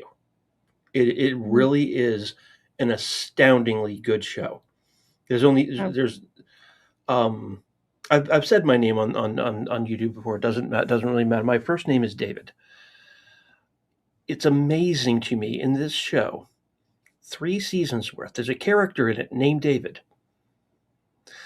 Not once does anyone try to call him Dave. Wow. I'm watching this going, but I need to see Travelers. Nice. I've heard. Oh, sorry. Yeah, no, I'm okay when people call me. Well, obviously, I like Jill because I use it in my channel, so that's obvious. I like that name. So my full name is Jillian, but Jill is totally acceptable for me. So acceptable, I use it myself. But the only thing that bothers me is when people call me Julian. That's not even close to your name. Yeah, that's not my name. I guess one letter off, but it's if I decided to transition, maybe it would be okay. Yeah. But Julian is a guy's name. That's why I say last name Bruschier. Yeah, it would have to be. If I did, I might as well go all the way and fix the whole name. Yeah. But anyway. But no, it's a seriously good show. Yeah, I heard that about Travelers. Tim says, Frasier. Yes, you can call me Jilly. That's cute. Frasier and Friends. Wow. He had big hits. Yeah, Cheers, Frasier and Frasier, Friends. Will and Grace, 2.5 Men, and The Big Bang Theory, and Taxi. I never saw Taxi. Oh. Da da da da da. Classic sitcom. Da da da da. And also had Christopher Lloyd in it. Yeah, and Danny DeVito. Yeah. Right. Okay, that's where Walter Koenig got that Yeah, story from. That Christopher Lloyd was in that show, and when he went, he was around, and he went up to Christopher Lloyd to say, "Hey, how's it going?" And Christopher Lloyd just started babbling nonsense at him, and then he was just like, "Are you okay?" He thought Koenig thought he was drunk or high or He was stoned or playing his something. character from Taxi. He was playing his character from Taxi, and it didn't dawn on him for a couple of days. And when he realized it, of course, he was upset, and he decided, he didn't do anything about it. And when he finally did meet up with him on the set of Star Trek 3, he was like, "Hey, how's it going?" And it was all like, he just let it go. He said in his book, he says, "I guess I'm just not very good at retribution." Yeah, Taxi had Andy Kaufman. There you are. And Mary Lou Henner. At least people don't call you Orange Julius. Oh, God. Yeah. No. That's fine. Hey, Jules, how are you? My grandpa used to call me Gillian. Huh. Yeah. Gilly? Well, there's some Jillians that spell it with a G. Mm-hmm. Yeah, no, he was the only one who has ever tried to do that, and of course I let him do that. Because he's my great grandpa, not just my regular grandpa. He's great, so he can do it. And he also so let's steering back to Walter Koenig, who we were talking about today. Who's still alive? Didn't he play He's Chekhov still on Star alive. Trek? He did play Chekhov on Star Trek. He also played a villain on Babylon 5. And he wrote an episode of Family from 1978. Did he? Oh. Yeah, he did. Like, it was about a family, and he wrote about them. Wow. And actually, one of the actresses really, really loved being plain. She decided that Koenig did a great job of writing women characters, and she wanted him back. She wanted him to write another episode. And so they did. They hired him again for a second episode, and he wrote it, and everything. He thought everything was great because he's getting paid and everything. And he turns on the TV to watch his episode, and it's nothing that he wrote. The first episode was perfect. Second episode wasn't his, but his name was still credited to it. And so he tries to see what's going on here, and I guess the best he can guess is that you get paid for rewrites. So they just took his script and just threw it away and wrote whatever they wanted because it's their show. This is how he writes it. Basically, that's it. That was it. But I mean, if you get paid anyway, I guess it's fine, right? Well, I mean, I don't know if they wrote a bad episode, you wouldn't want it on your resume. I'm sure. No, yeah, it's not on any lists anymore. I think he succeeded in getting his name off of that. It's like opera. It's like the opera's here. Hello, lady. Yay. Yeah, she's trying to. She's probably checking in on me because we do need to do a couple errands. We need to get more cat food. More cat food, and she has a stream tonight at 7. Ooh, it took me a while to accept him as Bester on Babylon 5, but now I can't see him as anything. Oh no! But hey, Psyche. He makes a really good bad guy, and and that's probably why some of his favorite roles on Star Trek is when he gets to be bad, or the Star Trek 2, he's possessed, or not really, but and by the SETI eel. Yeah. and in Mirror Mirror, he gets to be a bit evil and try to kill the captain. It's like he does seem to revel in more wild roles like that. And so the guy who played the dad in that 70s show also played the villain Clarence Boddicker in RoboCop. Right, yeah.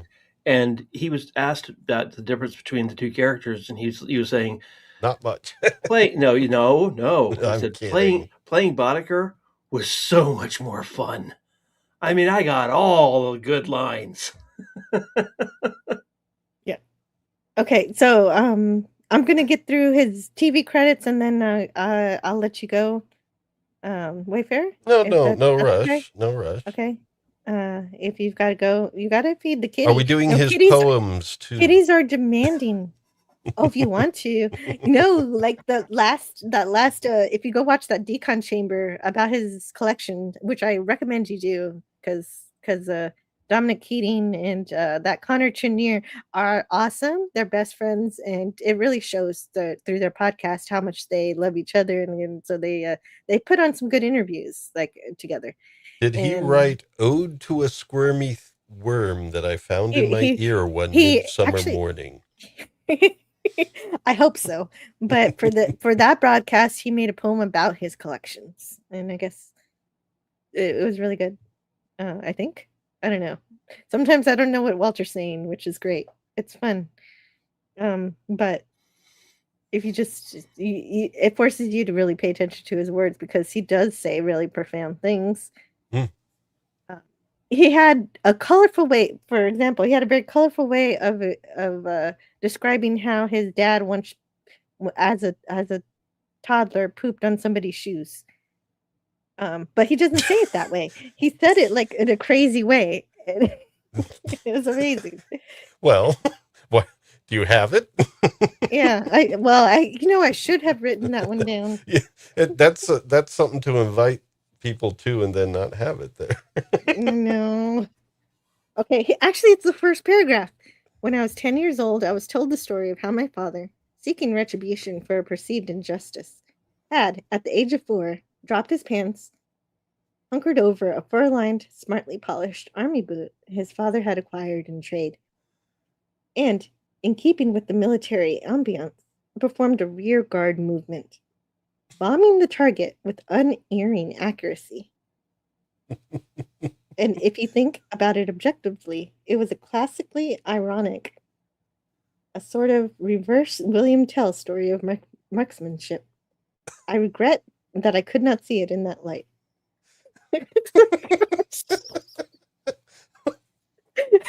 So that first paragraph tells you anything you need to know about the writing of Walter. No, that's good writing. It sounds like amazing. A Terry Gilliam sort of thing. Like he takes something really mundane and silly and lowbrow and he elevates it to somewhere else. Makes it cosmic. Does anyone want a kitty? We're getting them fixed soon. Kitties need good homes. Email me if you live anywhere near Suwannee County, Florida.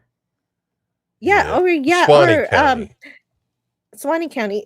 Or either that or DM me on X at antiderivative1 and I will get you connected with a kitty. Yeah, that's that mother cat that we talked about back in February. We missed our opportunity, the little window that we had to get her fixed. But when her litter that she had were able to eat dry food, and she got pregnant again, and so the way we're going, we're going to have like 9 cats around the house soon. Yeah, that's too many. Mm-hmm. That's too many. Oh, I mean around the cat, because there's only one that there's 2 that we have inside. In the house. Yeah, inside. Oh, they're farm cats. Yeah. Well, Joe's is free range, and we've had him since Miami, so he's been with us a long time. And then nice. Londo. Londo is our porch cat.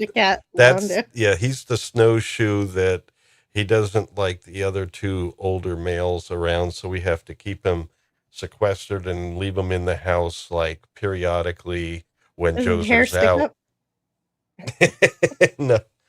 No, but he sounds like Londo. He's like, wah, rah, rah.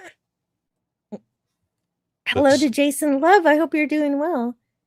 You can never have enough kitty cats, says Gap After Dark. That is his opinion. No, we do love them, but you can have enough because you care for them, and you know that you can't do it all.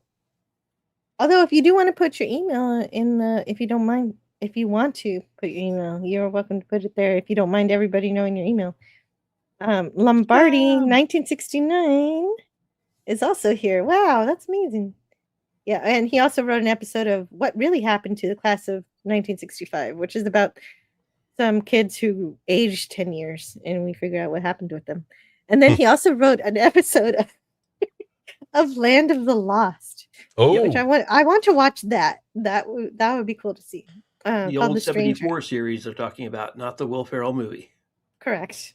Yeah. Yeah, the original one with the dinosaurs. Back in the 80s, a woman came into the Circuit City where I was working, and we always took our customers' information, and it said first name. She says, Holly. And I looked at her and I said, how are Marshall and Will? The show starts off, Marshall, Will, and Holly. She got this huge smile on her face, and she said, you're the first person ever to make that reference. I was like, you're kidding. This is like 1988. Like that, you've been seeing the wrong people. well, I don't know. Depends on how much of an impact it made on people. I mean, I know the name and I vaguely remember some dinosaurs, but I don't even remember the theme. What about the No, I know of it. I know of it. I just yeah. And it looks cool. Like it's just gosh, 60s sci-fi is so fun with guys in rubber suits. 70s. What's 70s. Yeah, 74. 74. There you go. 70s were just the warmed over 60s. Yeah, basically. True story. Even as a 5-year-old, though, they always showed the Tyrannosaur opening its mouth and coming to swallow the camera, and it's just a hinged puppet type of thing. There's no throat, and I'm like, how does it swallow? On a routine expedition. In the greatest earthquake ever known, caught on the rapids, it struck their little raft, and plunged them down 1,000 feet below. Oh, man. I mean, how many things Gap After Dark mentioned that? It's like how many, it says on a routine expedition, how many shows were like that? I know I should see Land of the Lost. I just haven't yet. When I was a kid, the shows I had were Dinosaurs, which the puppet show. And then of course I had Land Before Time and Jurassic Park. With the dinosaurs. It was a 5-year mission. What was it really? Land of the Lost was also a 5-year mission. No, I'm just going through all the things. 5-year mission, routine expedition, 3-hour tour. Yeah. And there's probably some other things. So there was one more writing credit that I have to mention for Koenig, which if I can say it, that'll be. I think that's mostly everything. Like I have more notes here. I'm surprised I'm still not finished with notes, but he did a pitch for the Incredible Hulk, and so he almost not only wrote an episode of the Incredible Hulk, but he also almost became the story editor. But he decided he didn't want to. Like he needed the money, but he didn't want to do it. So weird. But he did a story about the Hulk appearing in an Appalachian village. Because he read about it in a newspaper article in New Jersey, where such a village appeared in New Jersey. In Jersey? Yeah, and it was a mix of African American and Native American peoples, and so they were essentially in his story. He made them mountain people, so these are like Americans. Okay. I was like Appalachian Village in New Jersey. Oh, that's interesting. Well, no, but I'm talking about the fictional story, which was the Appalachian Village, and the real life newspaper story, which was in New Jersey. And so in his story, he turned them into mountain people who had very strong religious superstitions. And so they thought that the Hulk was was from the devil. Like it was the devil. Even though he's green and not red. But Well, my mom's birthday is turning into trim the trees, cook the chili. It's my birthday, Cinderella. Cinderella, Cinderella. Scotty's getting some work done then, huh? Do the laundry, cook the breakfast, wash the dishes, do the laundry. It's never ever stopping. He goes around in circles till he's very, very busy. Sweep that roof. Cinderella, Scotty Relly. Yeah, cooking. Busy, busy. He'll never get his dress done. Cooking chili is not that much work. Once you mix all the ingredients together, you just let it simmer for like 4 hours. Mm. Yeah, it's like making soup, right? It's the one thing I can make. Yeah, I can too. Anything low and slow, I can do it. Then an accidental overdose of gamma radiation interacts with his unique body chemistry. And now, when David Banner grows angry or outraged, a startling metamorphosis occurs. Ooh. Wow, that is startling. He becomes a Professor Hulk. Wait a minute, that's not right. No, I know. You read the second one first. Yeah, it's called like She-Hulk. Oh dear. You mentioned, shut up, you. I'm lazy. No, but I got to badly, poorly, out of key sing one of my favorite childhood Disney songs. So you made me happy, Scotty. It's a small world after all.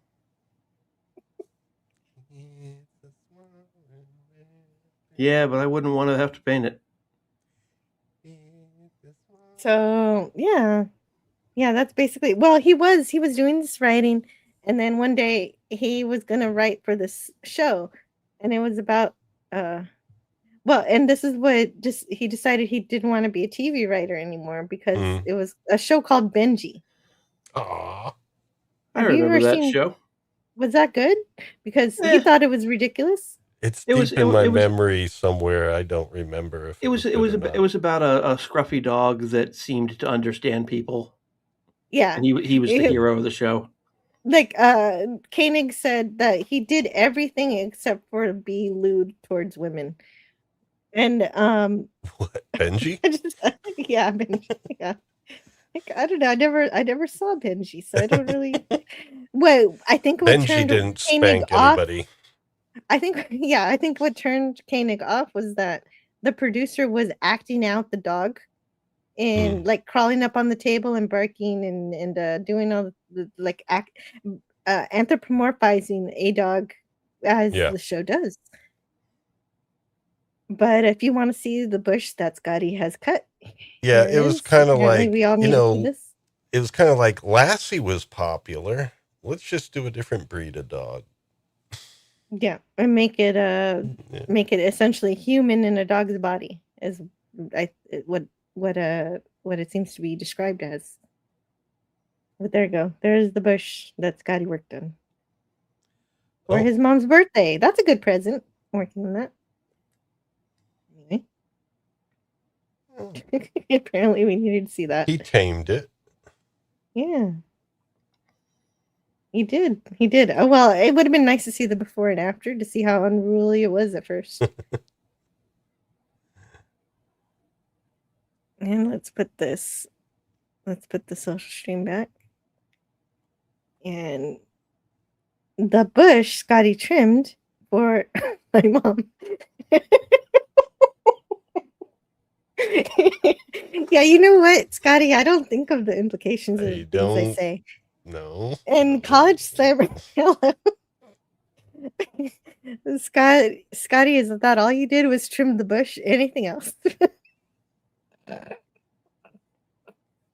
now that it's revealed to me, I can't. I am so like good night, everyone. Yeah. Good night, everybody. Next time on Cinderella Stories. I'm demonetized forever. It's fine. We got Rumble Studio crashes out on me and doesn't fully display my stream, but everything's gonna be fine. Phrasing. I mean, you do. You've already gotten ridiculous, and it's only 3 o'clock. It did not cross my mind until you started giggling. What? Anyway, Walter doesn't want to do any more TV writing, and so, and here's the point where I could probably let you go. Did you want to leave? Wayfair, I didn't want to keep you too late. Well, Or do I you want mean, to? let's ask. Actually, I might be done with my notes. Let's ask Liza in the chat. Let's see. Okay. Yeah, because we might be able to go a little bit after. We just need to be back for her stream. It's up to her. Okay. What's your call? But I mean, in the meantime, I'm looking to see if I have anything more interesting in my notes. I'm sure there's a ton of interesting things about Walter, but obviously I can't get everything.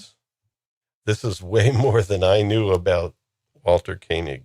Yeah, me too. That's what I love about this is reading the books. I didn't even get into the teachers. Especially his writing. It sounds like he had a real sense of witty, Yeah, stuff. He still does. He's still doing poetry.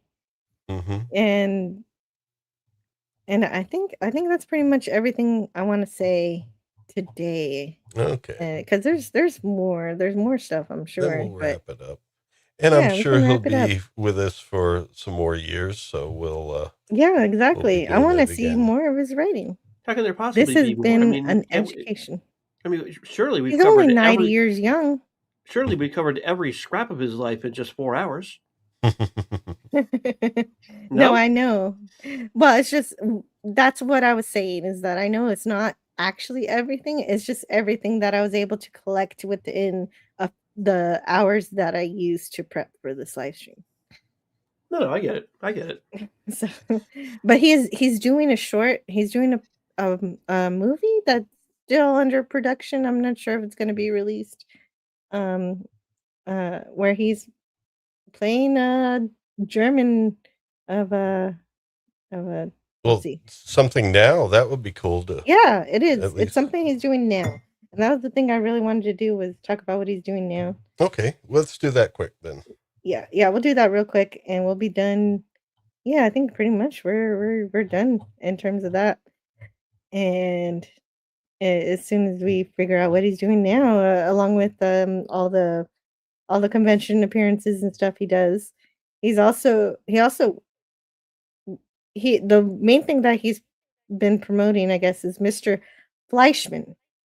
And it's been completed, but obviously it's not released because it still says upcoming. So I guess they haven't been able to fund it. But it is it's about completed? Daniel Fleischman, an aging Holocaust survivor. Wow. And in Los Angeles. He discovers an SS officer from the camp where he survived as a 9-year-old. And he has to make a difficult decision. Do 2 wrongs make a right? Oh, wow, that's kind of dark. But based on everything I've learned about Koenig, that's exactly where he likes to go. And so he's playing Mr. Fleischman. Surviving at 9 years. Yeah, it would still be possible age-wise. Mm-hmm. Yeah, it kind of follows. But it could be set a little bit earlier too. I don't know. It does work with his age. I'm not going to conventions because of him. What? Okay, Scotty, you're being silly. A thunderstorm is on its way. It's going to take us longer to run our errands. Oh no. Okay. The 90s version. Was that Liza? Yeah. Yes, that was Liza. Yeah. She says. But anyway, we did it. Okay. I think, obviously, there's more to Walter Koenig than I could possibly fit into this live stream, especially since he's still live. He's still doing things, and he's having. He's I don't know if he's having fun. I hope he's having fun.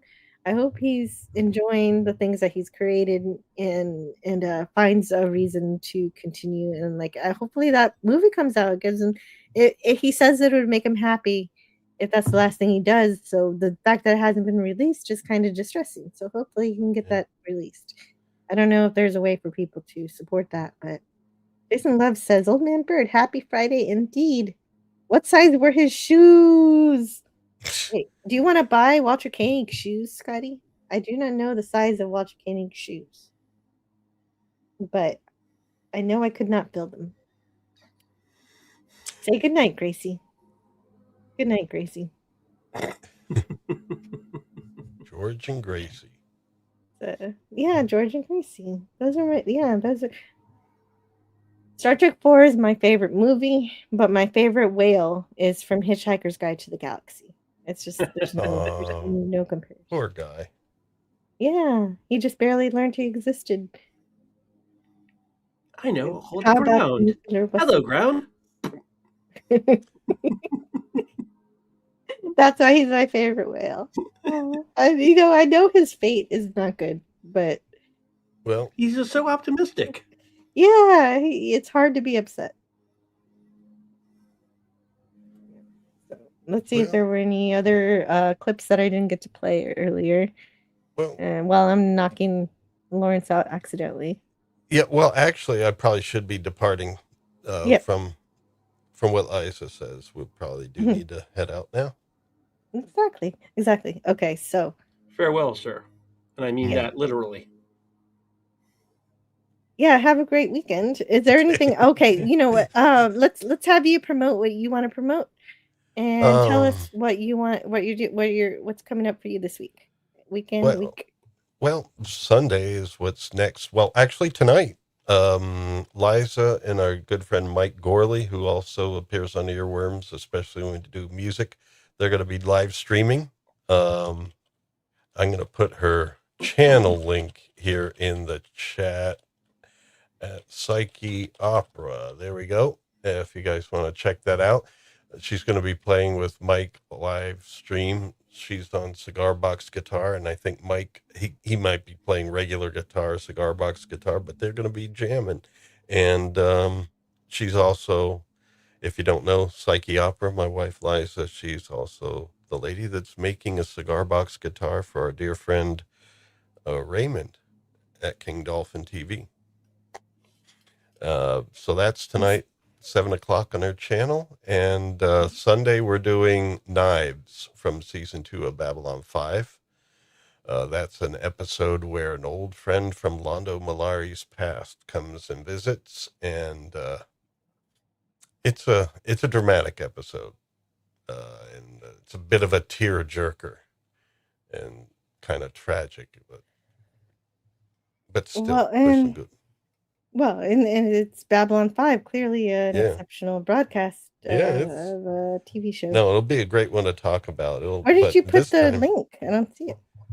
I put it in. Maybe I am. Oh, it didn't accept my enter. There we go.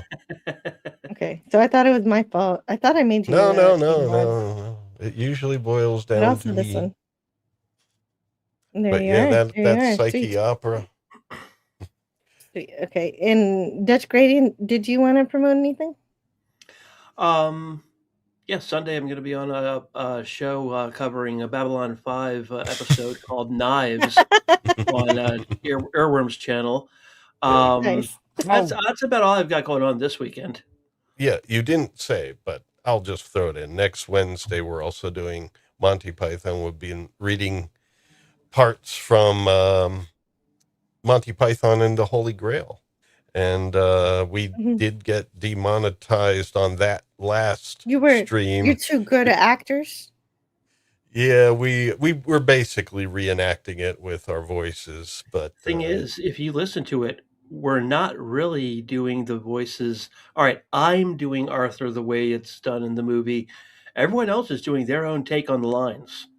Yeah, but I guess the script is copyrighted, but with all the parts that were, I mean, it's still up, and YouTube says no, it's fine. It's just you don't get. You're just not going to get money on it. But we're going to still do that for 2 more weeks because our audience is more important than their little ad. Yeah, revenue. they're having fun, and you're cutting up the like you're not just straight reading the whole script. You're interacting with the chat. Oh yeah, and it's a community. Oh yeah, we're having a great time. It. Yeah, Liza was the Black Knight, for example, and she's doing it in Londo Mollari's voice and everything like that. Like technically, it sounds. Bastards, I'll bite your legs off. It sounds like it's transformative. Yeah. Would you believe Liza voiced the Black Knight? Yeah.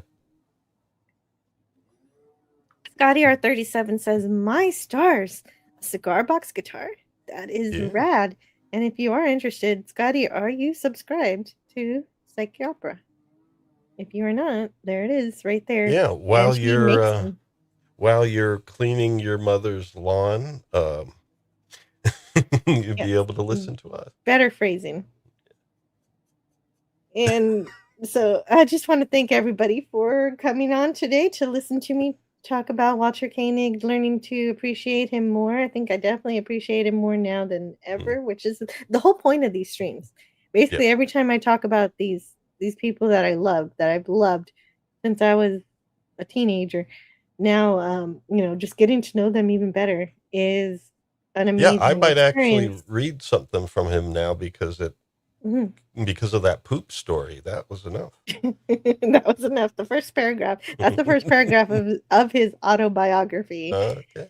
And the actual but there's like a preamble where he like totally lies about some story where the whole crew is hugging and singing and crying and talking, and Shatner like helps some kid or something. And then I was like, I've never heard this story before. And then he said, none of that was true. Everything else in this book is. And then the book starts. What was that? Human bonding rituals. Yeah. Worf's line. I still don't know why he did that. Worf's line? Which one? That line when he said something about like human bonding rituals often include a lot of what is it? Oh, right. Something dancing and crying. Oh, what episode is I that? wish my memory worked better. Yeah. But it was sampled for a song. Obviously he understands humans because he was raised by them. Drinking, dancing, and crying? Yeah. Yeah. So something like that. He knows the culture. Or eating, dancing, and crying. Either works. I don't know if it was... he said one thing. It wasn't multiple. But it's something dancing and crying. Nice. Which song is it in? That sounds amazing. Something by The Orb. Some trance song from the 90s. The Orbs? The Orb. The Orb. Yeah. The Orb. A British trance. Okay, I'm going to look into that later. I must know. I must know these things. Fridays? Oh, right. About me. Okay, so... I hear a dinosaur. If Rumble Studio does not crash on me this time, I will be trying to play a game on Saturday, and I might start up what is it? What's it called? Super Mario RPG 7 stars on the Switch. It is the remaster and it's really pretty, and I might play that. Or either that or I'll go back to Pokemon. We'll see. They're both turn-based. Yeah. I had started that on this channel, but it was the original SNES version, but I lost the files one day. And so the best way to not lose the files is to use the original Switch. So we're gonna have some fun maybe tomorrow night if I decide to.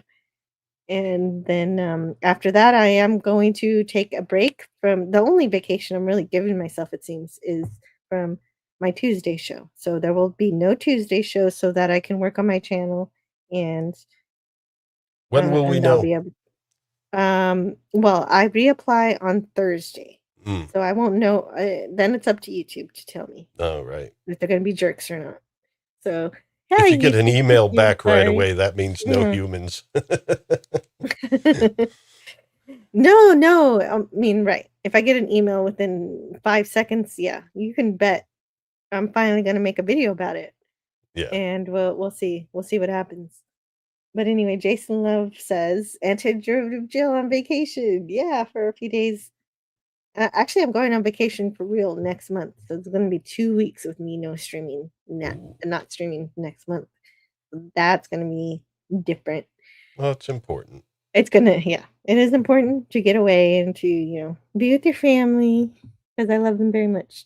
And they're really great. They're the best people in the world. And I will see you all next time. Have a great Friday. I'm going to be hanging out with Doomcock tonight, hopefully.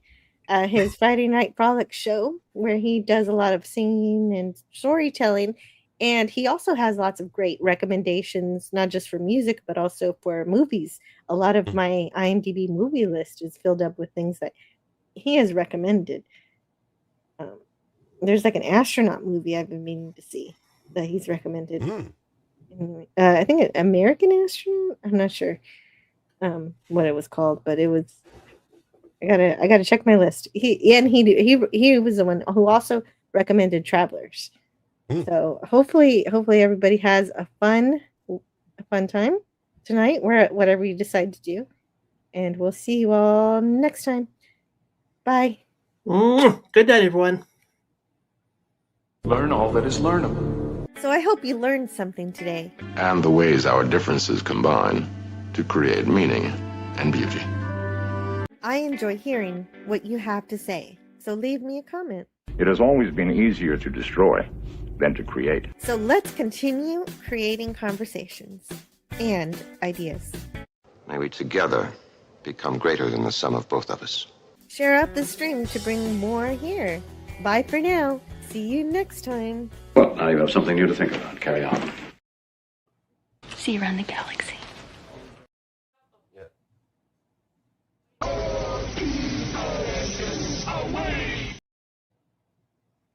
So you die, Captain. And we all move up in rank.